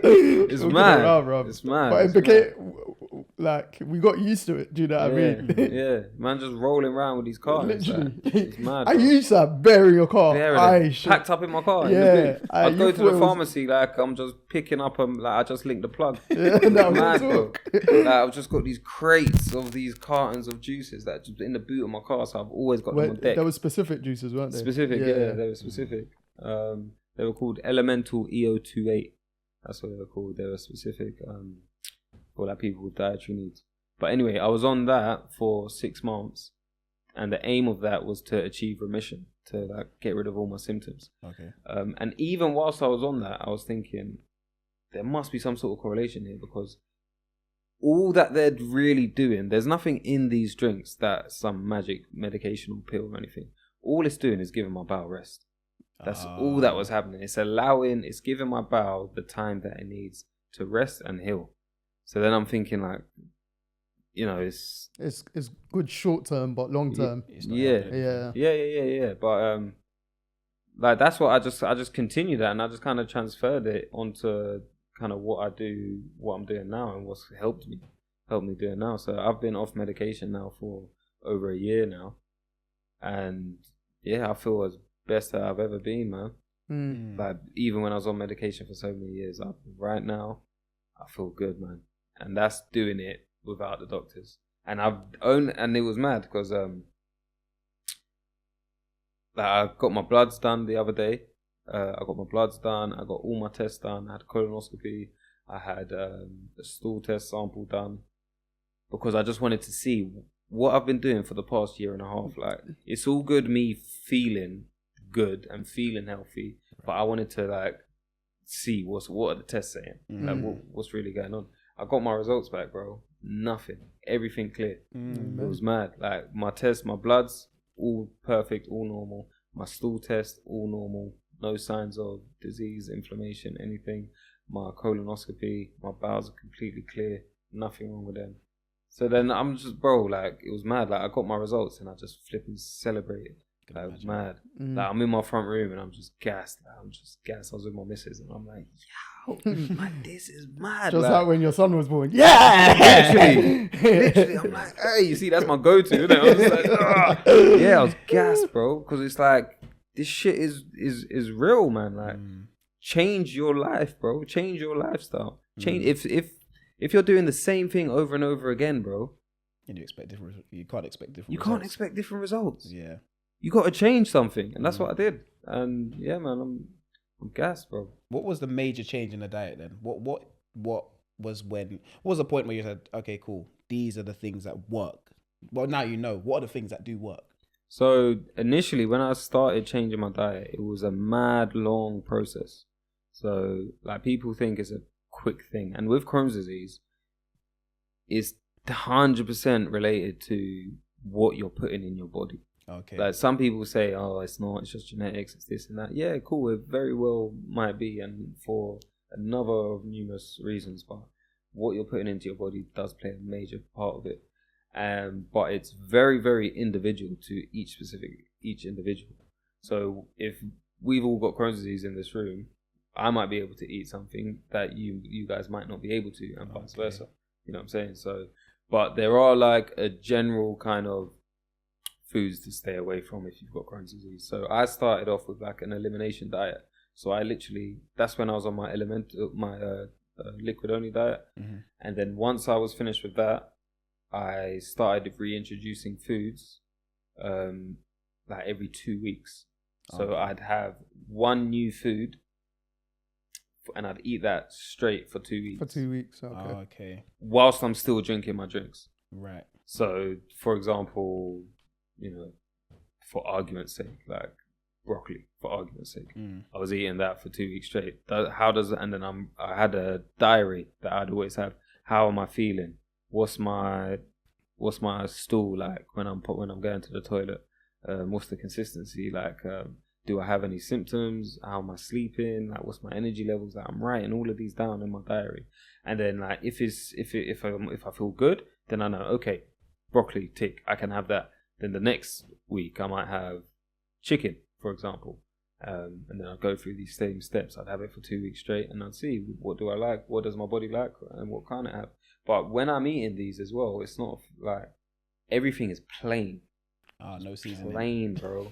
No seasoning, because the seasonings you gotta add those in one by one. Okay. You know what I'm saying? Yeah. So, how long did it take for you to do process of elimination? Years, bro. Jeez. Years, yeah, good few years. So you're adding all-purpose seasoning maybe for a month or a 2 week period. Yeah, but all-purposes are madness though, because all-purposes Yeah. got everything in there. You need to. For us, we're like, I had 10 to birds do in one every ingredient in that all-purpose seasoning, like, to see what I can have and what I can't have. It was mad. It was mad. But the most important thing was that diary, and I've still got it to this day. It's at my mom's house, and it shows me everything, how I felt. How frequently I was going to the toilet and all these different types of things, man. So you can remember like every single food you noted down in the diary, how it affected you and stuff like that. Yeah. So initially it was like, and I was never a big fan of like red meats or anything like that. But red meats, if you got like Crohn's disease, like stay away from that anyway. But so I always stayed away from that. But then I introduced like chicken and I was okay with it. Certain like raw vegetables I couldn't eat, because like it was really, really tough for my body my bowels to break it down. So I needed to eat foods that would just like slide through my bowels, basically, just kind of go in and out. But at the same time, enough nutrients for my body to absorb all the goodness. So yeah, I got to a point where I kind of knew exactly like what I can have and what I can't have. Like raw veg was a no. I had to at least like steam it so I could soften it and eat it. Like any pulses like beans or anything like that I couldn't have. Nuts I couldn't have. Bananas. The second time I had my operation, the last thing I ate was a banana, and then that's when I just clogged me up, man. That one you could remember then and there. Yeah. So that one. So even to this day, I only started eating bananas like very, very recently, because I've always been, even though I've been healthy and I've been fine, and I've all the things like most of the things that I couldn't eat before. Now I'm at a point where I've started to reintroduce them, and now my body's accepting them. Okay. Because like it's healed enough to accept these kind of foods as well. But yeah, so I kind of stayed away from that. But also what I found, I was still feeling like really like shit, and my bowels were still not at a place where I wanted to be. So I just thought, you know what, I just took a dive. I started reading into it a lot of like holistic health. But this whole time, I'm still drinking my little drinks. I'm still taking my medication as planned. And then I just like jumped straight into like plant-based. And I just went straight plant-based. And then that was like the turning point for me, man. But even though, because I've said about the raw vegetables, I still couldn't have like the raw foods. So I'd have to like soften it, cook it. But once I cut out like meat, dairy was a major one for me. Messed me up. Once I cut all of that out for me personally, it just changed my life, man. My symptoms gone, everything gone, and I got to a stage where I'm still taking my medication, but I got to the stage where I'm like, you know what, I feel like I want to come off this now, and I feel like I'm at a stage where I can come off this now. So I was contacting my gastroenterologist team. It was a madness trying to get in contact with them. I couldn't get an appointment. They just weren't. They were just kind of logging me off. I was calling the helpline, talking to the nurses. I wanted to like have a review on my medication. I couldn't get through to them, so I just took it into my own hands and I just stopped taking my meds, bro.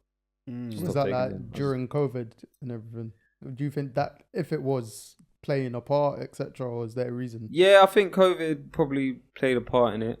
Definitely, because everything just slowed down with COVID, and even after COVID, they were all playing catch up. So yeah, definitely played a part in it. But I just took it into my own hands. I threw my meds in the bin, and I said, I'm not doing this anymore. Right. I took it into my own hands, and yeah, man. So natural kind of remedies have worked. Natural remedies. I wouldn't even say the natural remedies. I'd just say just managing what you're putting into your body, knowing your body, what your body can and can't have. And definitely the natural remedy. He used to talk about alkaline bear, but I'm like, fuck's sake. No. Like this food, the alkaline levels ain't correct. I'll be like, yes, sir. No, that honestly, big you up for mentioning that. Because the alkaline thing did help me. I feel like that is big you up for mentioning that, because I would have missed that out. Yeah, because I used to rave on about alkaline. Even chat to my son right now, like he'd be like, oh, daddy, that's not alkaline, or this is alkaline, or blah, blah, blah, alkaline. So, yeah. I'm not so heavy on the alkaline now. Nah, I ain't heard it for a few months. I'm not so heavy on it now, but I went alkaline, plant-based, because everyone thinks, plant-based is good, being vegan is good. Bullshit. You can be vegan and be eating a shit diet, man. Right. You can be plant-based eating a shit diet. So I just went alkaline, everything natural. Whatever grows from the ground naturally. Man, if it can't be found growing in the wild, then don't eat it. Okay. Because there's a lot of like hybrid foods and all of that stuff, which is just a whole different topic, man. But hybrid food, natural foods, organic foods, But I just stuck with the alkaline. That helped me, man. And then now I wouldn't say I'm alkaline. I wouldn't really put a label on myself. I don't like to put a label on myself. I just eat what I can, but it's still like plant-based. It's whole food, plant-based, like no really processed stuff. You know, it's like anyone though. Limit the amount of processed foods you're having and you're putting into your system. Was it for your birthday last year when you took us to a vegan restaurant? Yeah. What I got, my order was actually very nice. Bro, I got grilled. I got grilled. He said it, and bro, I said, bro, the man them are idiots, bro. Like, they grilled, man. Like, even, so I took them to one vegan restaurant, in Soho. Mildred's, big up Mildred's. So obviously I'm thinking, it's my birthday, I want to do something. I don't normally do things for my birthday as well. Right. I rarely ever do things. So I thought, I want to do something. Let me go out with Amanda and have a food. But obviously, I'm not eating meat or these certain foods or certain ingredients or anything like that. So I'm going to go to a place that caters for me. Like, I want to eat. And these like guys that don't have any like dietary requirements, they can eat whatever. So they can come to a vegan restaurant and eat food, you know what I'm saying? It's good, but they grilled, man. Certain man weren't even going to turn up. They said, I ain't got to know. What? There's no meat, there's no this, there's no that.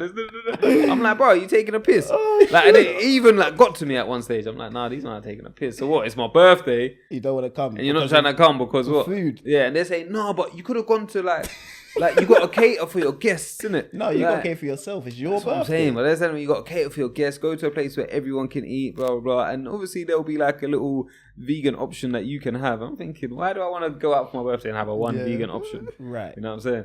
So I went to Mildred's and that man grilled me. Even we had this big debate at the table as well, innit? We was all debating, but how can you, man, cuss about? No, it was a joke. No, it was a joke. I'm just talking about in I general. think maybe because my order is good as well. Yeah. But man can't cuss about someone where they need to go for their birthday. No, but them man were bantering because you know, like these vegan places, they try and I'm not is what it is, isn't it? But they lean on the meat food, but they just change it. Yeah. So the man them were bantering me like, what is this chick-en? Because they missed out the E at the end. So it was just chick, like, with the apostrophe and the N. No, so it was funny.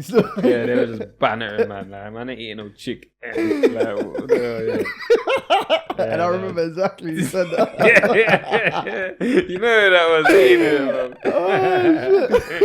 Probably watching this cracking up now. What's this? Oh shit! Yeah. And then it was two of them. They were going back to back, and they were just feeding off each other. I was thinking, these men are idiots. Bro, it was a great comedy show. I was opposite but diagonal. I was just there. I think some rice, tofu, and something else, but mine was banging. Yeah. Because other people, they tasted it and they were like, we should have got your order or whatever. Yeah.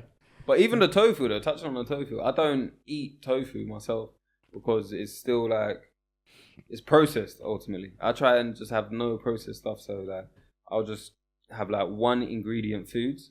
So everything I'm buying is like single ingredient foods, and I'm just cooking up and making a meal from loads of different single ingredient foods. You know what I'm saying? My goodness. Yeah. So how long is the cooking process usually? Bro, when you post your food, I'm thinking it must have taken you time to cook. It's long, bro. And I was never a cooker before this. I had to learn how to cook, man. It was mad. Like, I was a shit cook. Even now, to this day, I'm not an amazing cook, but like I know how to cook what I eat. You know what I'm saying? And what you're eating is your family eating the same thing as well. So they follow your regimen. Yeah, pretty much. So even if they wanted to, yeah, but my missus, if she's away from me, she's gonna you get me? She's gonna feast. Cheap meals galore. Yeah. She's gonna feast. But normally, in my household, man, we're just all eating the same thing, man. Oh, okay, makes sense. So my kids, they eat the same way.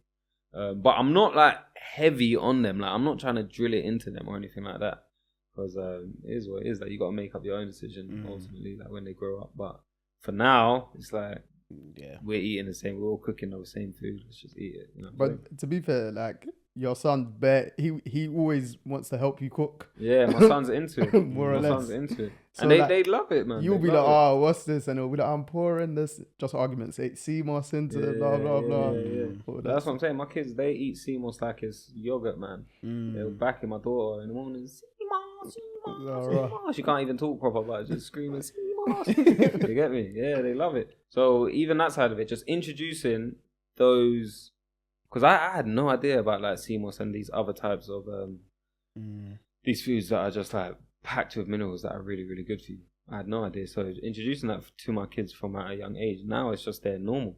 It's just their norm, isn't it? Whereas me growing up, I was just having like this Western diet, which is just shit. So that was my norm.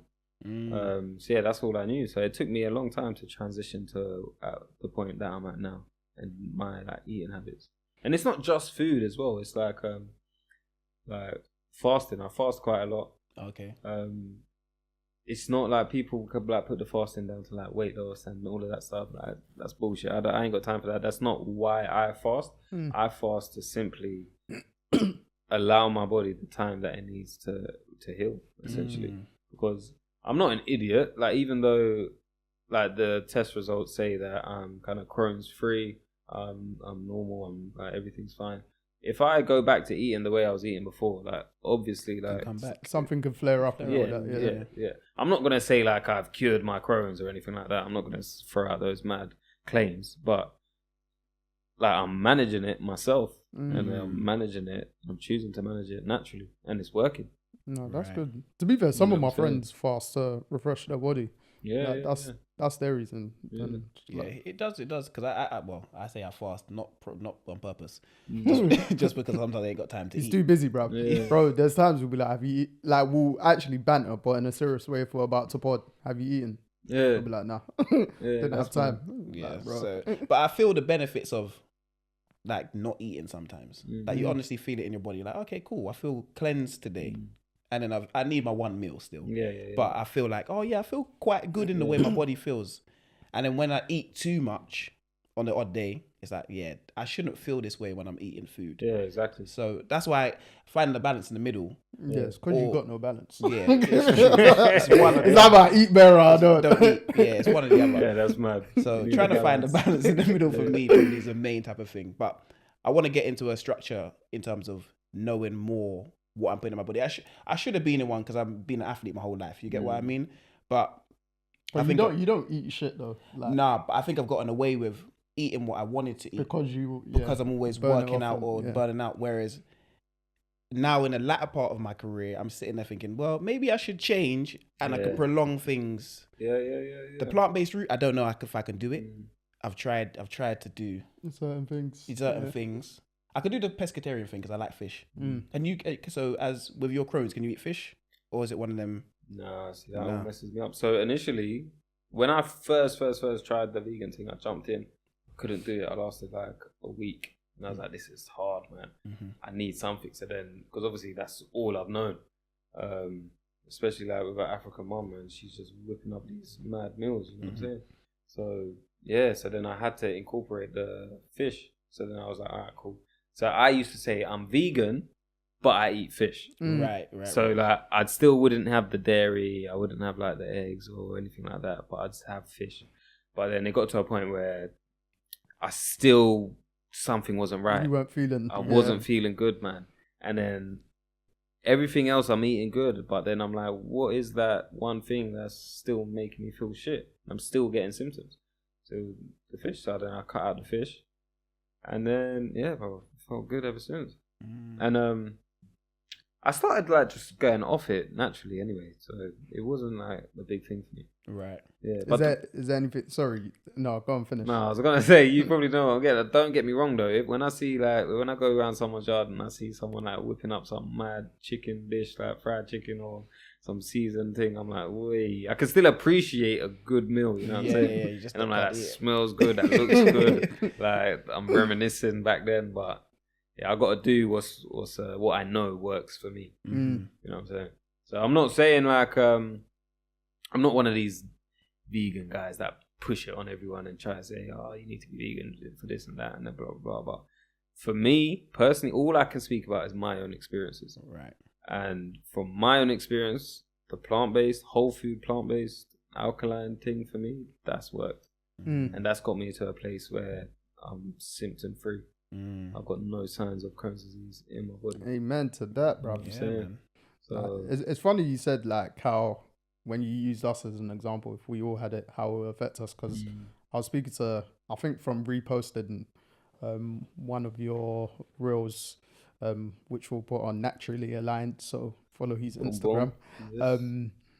And one of my colleagues, she's got Crohn's disease, but like when I've spoke to you in the past in terms of what you eat compared to, like, there's a lot of things that she's cut out completely as well, but like the diets ain't really similar. Okay. So it's just when you said that part, it just resonated to me. Because when I reposted one of your rules, that's when me and her spoke about it. Like, but I didn't actually know until she saw your post, and I think she messaged me about it or something. And even with my Naturally Aligned page, I only started that at the start of this year.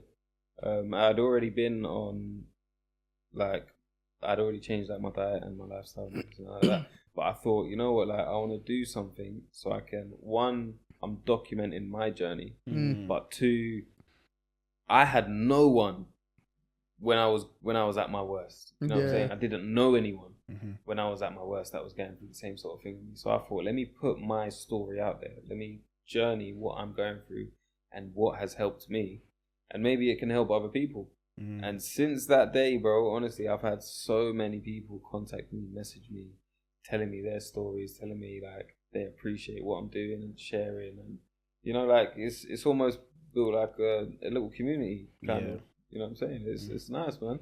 You feel good. You feel good about it as well because you're just helping other people. Even if it's a point where I've had people message me like they've got no one to talk to, like their family members don't know anything about it. No one gets it. No one gets it. Their friends don't get it. Their friends are still like kind of bantering them about certain things, or you know what I'm saying. So they just need someone to talk to. So and by all means, I'm happy to talk to these people because I've been there, man. You know what I'm saying? It gets deep, bro. It gets deep. No, I mean, evidently. Yeah. But yeah, that's why I started this my Naturally Aligned page, man. Just to help people, and to document my journey. And obviously, you feel like you're in a space where you can, one, you know, you've effectively got the all clear, and then you know your processes of what actually works for you, and it also encourage others to actually do their own research and stuff like that. Because at a young age, like even now, if I was to touch wood or whatever, something to go through, like I wouldn't want to do my own research now in terms of, especially when it comes to food, for instance. I'm not a foodie, but I'm like, like I'm fortunate enough that I can eat a lot of shit in general and just kind of get away with it. Do you know what I mean? But you had to do that, like figure it out yourself at a young age. Because Crohn's is like another one of those ones, similar to when Denise came on and spoke about sickle cell. It's a bit unknown. Hidden disease. Like to this day, man. To this day. So there was never a point, like speaking about to you in the past, where I felt you were ever like, say, obviously correct me if I'm wrong, but resentful to say doctors or stuff like that. Because even do we know if they've got it right? Do you know what I mean? Like, again, going back to sickle cell, like most doctors back in the day when we were growing up, because one of my cousins had it, they didn't really know about it properly. Do you know what I mean? Yeah, 100%. So it's just, is there ever like times you've wanted to, or that you have like, say, spoke to your doctors or anything about like, say, your processes now compared to? No, like, even to say, I'm not like bad mouthing doctors, like, because the doctors saved my life, man. I'm forever grateful for these doctors. I'm grateful for the medications that they put me on. Like, you know, like without them, the way I was living, the way I was eating, like shit could have got a lot flipping worse. So I'm not gonna badmouth it at all. Like, you know, much love to the doctors and the medications that saved my life, and they saved a lot of other people's lives. But I was just at that point where I wasn't willing to rely on these medications anymore. Right. I just wanted to take it into my own hands and get down to the root cause, because these medications, they're not taking away the issue. I've still got they're just suppressing the disease. You know what I'm saying? You know, it's like having that bottle of water that's got a hole in it. You know, if you put a plaster on it, it's still gonna have a hole in it. You're just covering up the issue. For a period of time. Yeah, exactly. So nah, man, it's all love to the doctors, man. Big up my doctor as well. Yeah, mad love to him, man. He saved my life, bro. Big him up. So yeah, that was that, bro. Fair.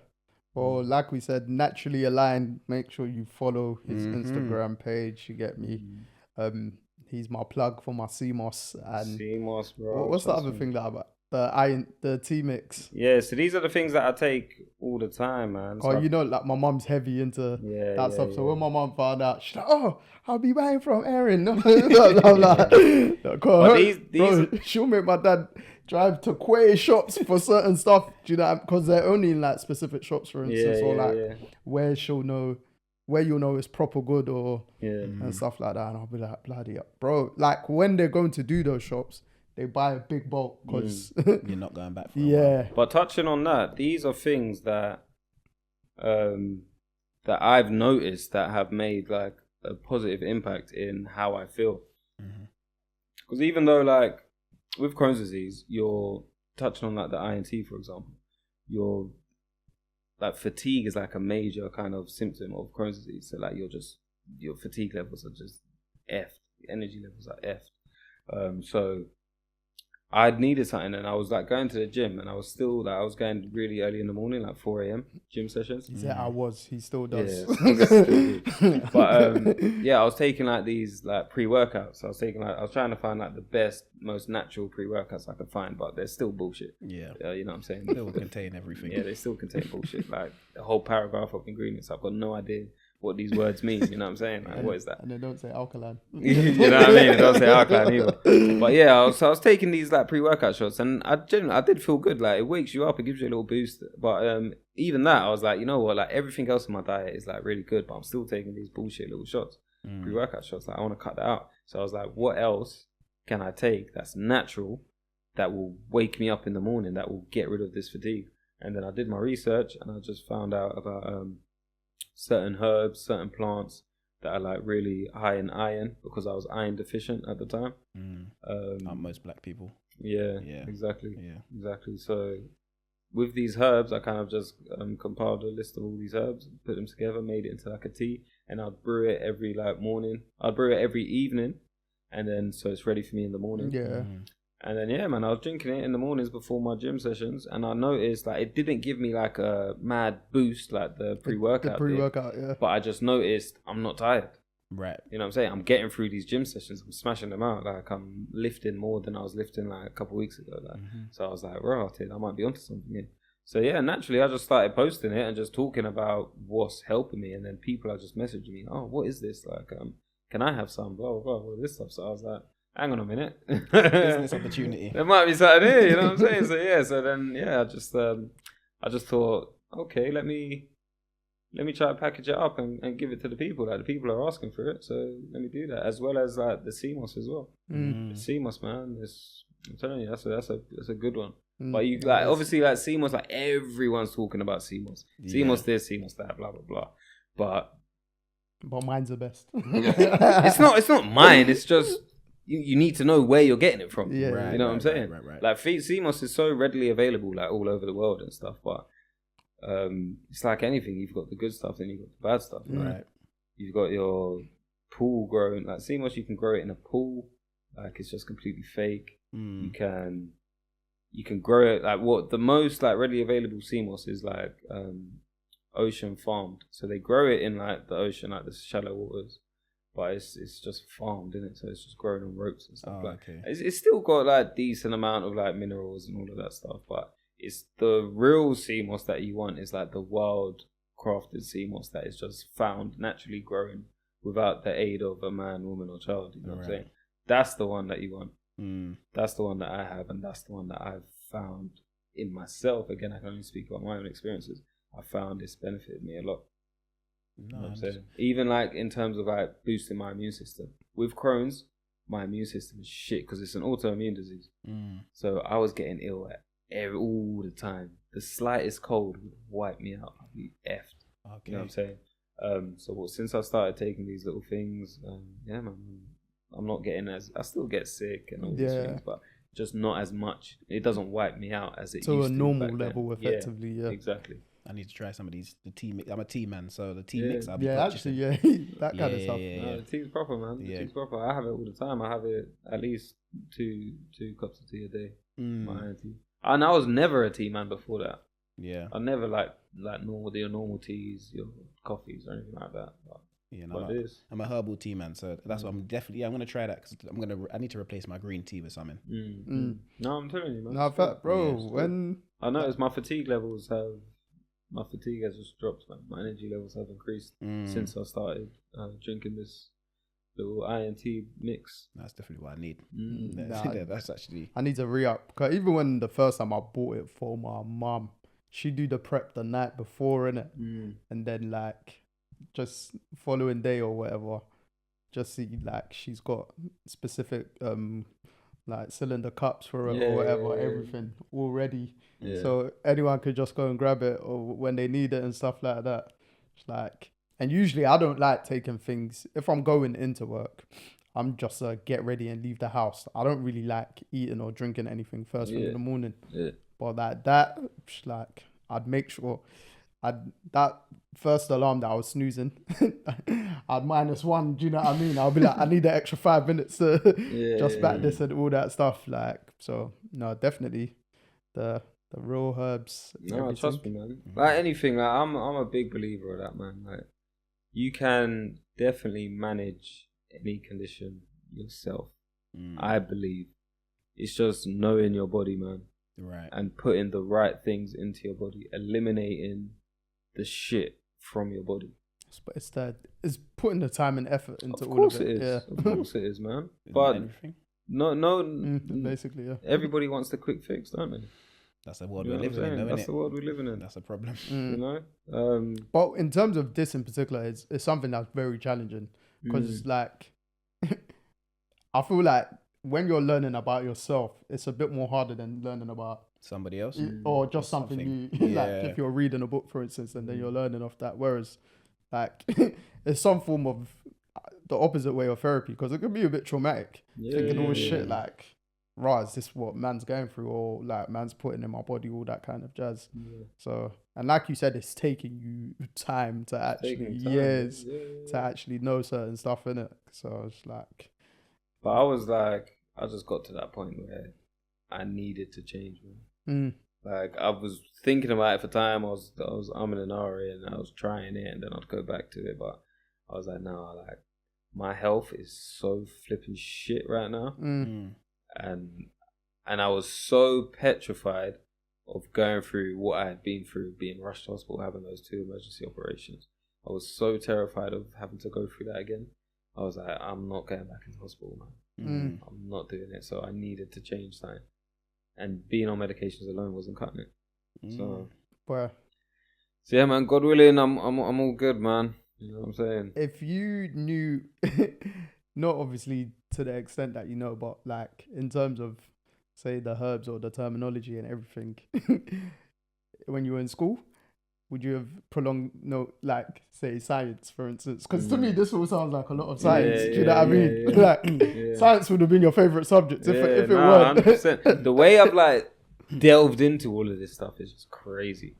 It's crazy. Like, even my missus says I should, like, take it further and all of that stuff. But, I don't know. It's mad. But I do believe, like, if I would have, like, lived the lifestyle that I'm living now, the dietary habits I'm doing now, like, back then when I was younger, I don't believe that you've never developed it.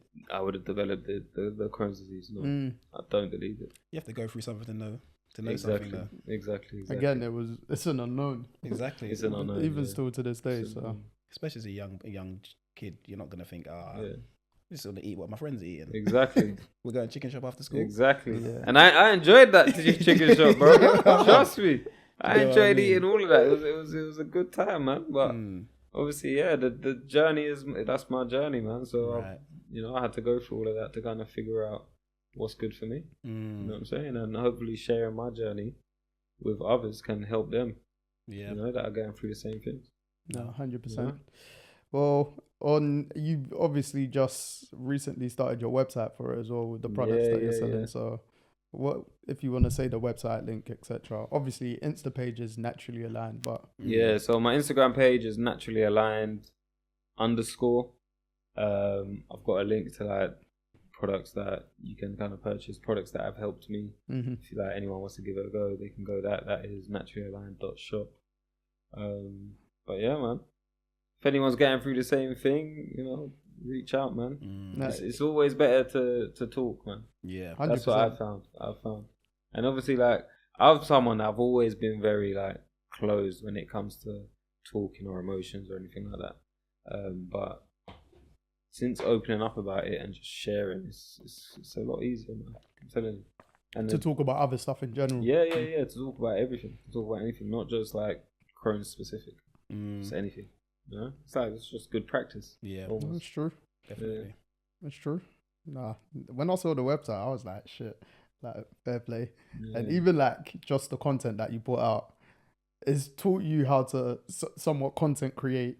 Yeah. All the graphics and everything that. And even some still to this day, like when I saw the website the other day, and I think there was your rule before that or something, I was like, just 10 years ago, it's like, I couldn't imagine you. I know. I get that a lot. Like that, do you know what I mean? Because I'm the same, do you know what I mean? Because I know we're all kind of similar mindset in certain things. Just our way of growing, we're just really that.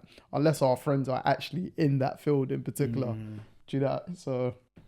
Yeah, I was like that, man. But again, you just change, you adapt, you know? No, you do, definitely. I mean, go push it out. Well, no, naturally aligned people then will be getting your followers and your customers through the roof on that one.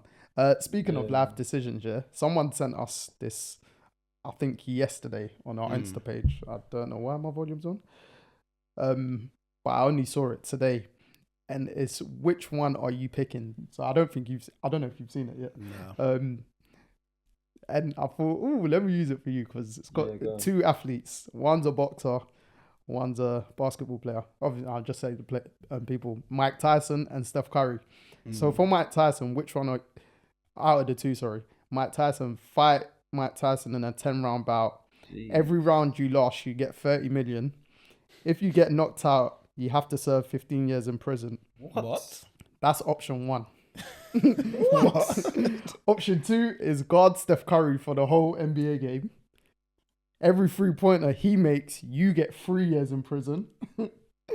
And for every 3-pointer he misses, you get 10 million. Bearing in mind, Steph Curry is the best shooter ever in basketball. So, but Mike Tyson's probably the best knockout artist. I've got more chance of guarding Steph Curry than I do of being knocked out by Mike Tyson. And I don't need to be in 15 years in prison with brain damage. That's wild, bro. I don't know. And bro, I'm guarding Steph Curry in my life. But I think Steph's got the record of 3. Bro, I'm fouling him. If it's I'm fouling That's him. all I was thinking. What was it again? The recap? It was. So how many rounds did you have to last with Mike? It's just a 10-round fight with Mike Tyson. Just. Every round you last, you get 30 million. Cool. And if you get knocked out, you have to serve 15 years in prison. And then with Steph Curry, you have to guard him for the whole NBA game, so 48 minutes, which will be bloody tiring. Every 3-pointer he makes, you get 3 years in prison. And for every 3-pointer he misses, you get 10 million. You know my thing, yeah? I'm going to... Before you answer, Steph Curry's record in a game, I believe, is 13 threes. So 13 times 3, and you're guarding him, not an actual NBA player. That's 39 years in prison. He doesn't miss because people are guarding him, though. He just misses because his shot's off. Yeah, so that's all we're hoping for, an off night, because he don't miss usually when NBA players are guarding him. Yeah, but we've seen his warm-ups. Practically in every warm-up, he doesn't miss. Exactly. And us guarding him is a warm-up. Exactly. That's what I'm saying. It's even more dangerous. Yeah. He's breaking that record. That 13 threes is going. You know what I'm going to do, yeah? Because Steph ain't missing, man. Them 3 years for every shot is there. That's going to rack up. I'm going to go with Mike. I'm going to try my luck. I'm going to see. That's the fighter in you. I'm going to see. I'm not going to try to engage. Don't get it twisted. I'm going to see if I can run for 10 rounds in that ring. If I can stay away from him for 10 rounds. And then if he gets close, I might shoot for a double leg takedown or something and try to take him down. That's an MMA. Yeah. Wait, I can get disqualified, right? That's what I'm saying, yeah. Calm. Yeah, it just said I don't get knocked out. If I can get disqualified, I'm getting disqualified very, very, very quickly. I don't care about the money at that point. I just don't want to go to jail. Yeah. or die. Yeah. Or die. I'll try and make it to the first round, then you got 30 mil banked. You know what I'm saying? Yeah. I'm just running for that first round and just taking him down any opportunity I can. And then the ref's going to stand us back up. So. That's an MMA flex. Yeah. Yeah. No, when I saw that, I initially, as soon as you see Mike Tyson, you just think, shit, no. But then when I read the stipulations for Steph, I was like, shit. That's what I'm saying. It's mad still. And is that Mike Tyson now or Prime Mike? That's what I'm saying. If it's Prime Mike, forget it. Yeah. If it's Mike now, the picture used for both of them is their prime pictures. Yeah. Sorry. So I think it was a Steph 2016 picture. I don't even think I could run away from Mike for a round. Yeah. In his prime. Maybe now potentially if I can just he's older now. Hopefully he's got some sort of little back issues I can take advantage is he not of. meant to be fighting Jake Paul? Or? Yeah. I don't know when that is though. Yeah, soon I think it's been rescheduled. Yeah, it's been rescheduled. Yeah. Bruh. Yeah, I don't know. I'm not sure about that. Quickly, let's touch on that. How do you think that goes? I think if Mike actually takes this fight seriously and he hits him, I think if he hits him, he might go. But I really think that Jake Paul just probably win just because the age factor. Yeah. Do you think Jake Paul's trained enough or taken enough hits to? I think that it's got to a point, where you have to put some respect on Jake Paul's name. Yeah. When it comes to boxing. Like at first, granted, everyone just wanted Jake Paul to get knocked the fuck out and be done with. But myself included. But now it's like, you know what? Like this guy can actually box. Like, he's actually very decent. How many years has he been boxing now? Yeah. And he's got power, man. Yeah. He's got power, bro. You beat him up, man. He hasn't knocked out nobody. He's knocked out people. They're not nobodies in the like fighting world. Yeah. Do you get what I mean? Like, yes, they're not boxers, but they're fighters. They're fighters. You know what I'm saying? And he's knocking them man out, putting them down. If he's not knocking them out, he's putting them down. You know what I'm saying? The only boxer he fought was Tommy Fury. Yeah, he did lose. He did lose, but he could have a good fight. Yeah, and he dropped him. Yeah, exactly. Yeah, he did. And Tommy Fury's like, you're meant to be professional. Well, he's got Fury on his name. That's it. That's what I'm saying. Exactly. I say you're meant to be, but you know. Yeah. But no, obviously we're all hoping for Mike Tyson to do the thing. Just for and obviously nostalgia purposes. Obviously not get hurt as well. I think that's the main thing. When you put the age factor as well. How old is he now? I'm sure he's late 50s. 57 or something like that. And Jake Paul's what, 20s? Yeah, he's still 20s. That's the only part that I'm just seeing. That's what I'm saying. Mad. 20-year-old fighting a 50-year-old, even in real life, is madness. Madness. Because I think there's have you seen the video of him Jake Paul eating KFC or something like that? No. And he's got like a big belly there. No. But it can't. No, that weren't real. Wasn't it real? No. I thought he's putting on weight. No, he is putting on weight. I haven't seen that. That belly that he looked like he was pregnant. Yeah. I knew that part wasn't real, but I thought the eating aspect. Yeah, the eating aspect was real. I thought the belly was real. Yeah, the belly. I didn't think that was He real. He has put on a lot of weight. But I thought the whole concept of it was to show him basically putting on weight and stuff like that.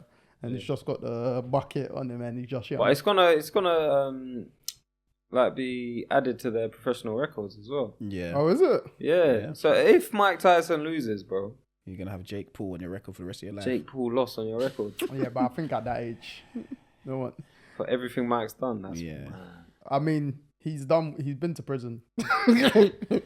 He's done way worse things. I guess he's still treated as Iron Mike Tyson. But he still changed. The change he's made in his life. Mike's a nice guy now. Yeah, man. he's made a nice change. Yeah, but that. And there's a possibility. Could it be rigged? I don't want that because Netflix is showcasing it, but that means it could be rigged because Netflix is showcasing it. I don't need nothing. Put all the money in. But if the readies is readying, to take a dive, how much you taking? Someone is definitely gonna flip and take that knockout. Exactly, man. Where are you watching it? I'll do Sky. You know me, man. Anything combat, I'm watching, bro. I'll be tuned in. Fair. We'll see how that goes. Cool. Cool. Song of the week. We obviously do this. You know, song of the week, so I don't know. I know song of the week. Yeah, man.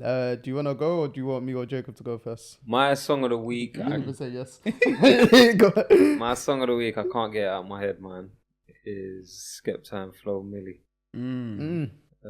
Yeah, bro, that's just on repeat. I can't get it out of my head, bro. It's mad. But it's a vibe, though. Skepta kills that one. Big up Skeppy and Flo Milli.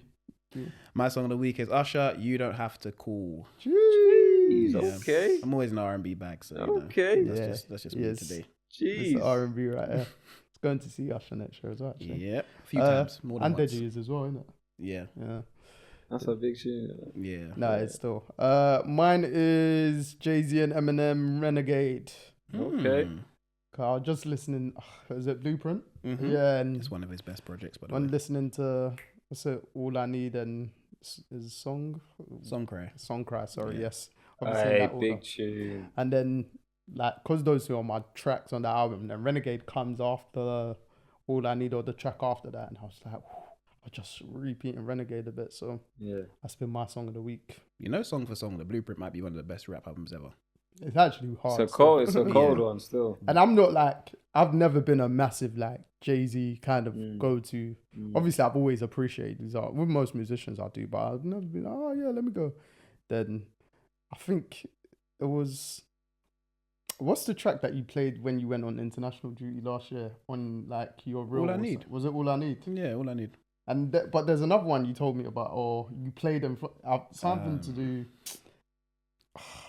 I feel like saying something to do with tracks. New York or some jazz. I can't remember. But there was another Jay-Z track. Not a Law. You played around me. I fully can't remember. I'm always playing Jigga Man. I'll remember. Ain't no love in the heart of the city. That one. Nah. I'll get after this.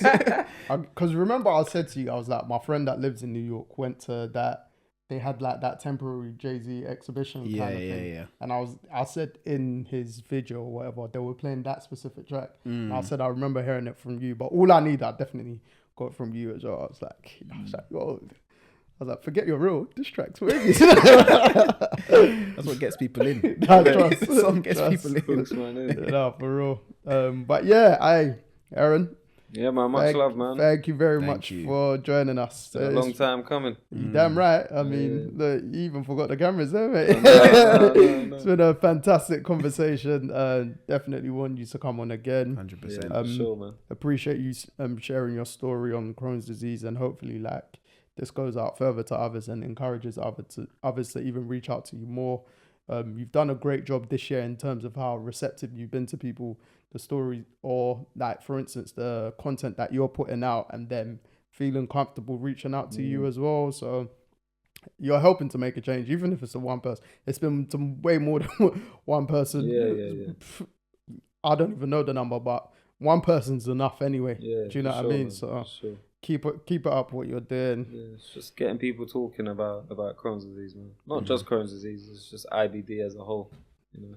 Jeez, IBD. Mm-hmm. Man there. Yeah, bowel disease. Yeah. Trust, I think I knew that one.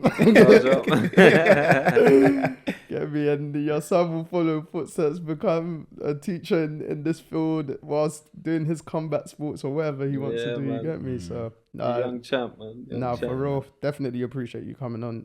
Much love, brothers, man. Yes, as Deji likes to say, but he's not here now. Tell a friend to tell a friend. And Jacob, like and subscribe. Get me. So people them like, subscribe, do everything that the man them told you to. Keep on hitting us with any comments, anything you want us to speak about. Obviously, we said in last week's episode that we'll be putting out a poll saying whatever questions that will come forward, and we'll put them as listeners' questions and make them topics as well. So definitely appreciate everyone for continuing the support that they support us. And yeah, Joe NBT, I am signing out, baby. Jacob, signing out. Aaron, out. Jeez. Not even signing out. Jeez. Thank you for listening. Let's go.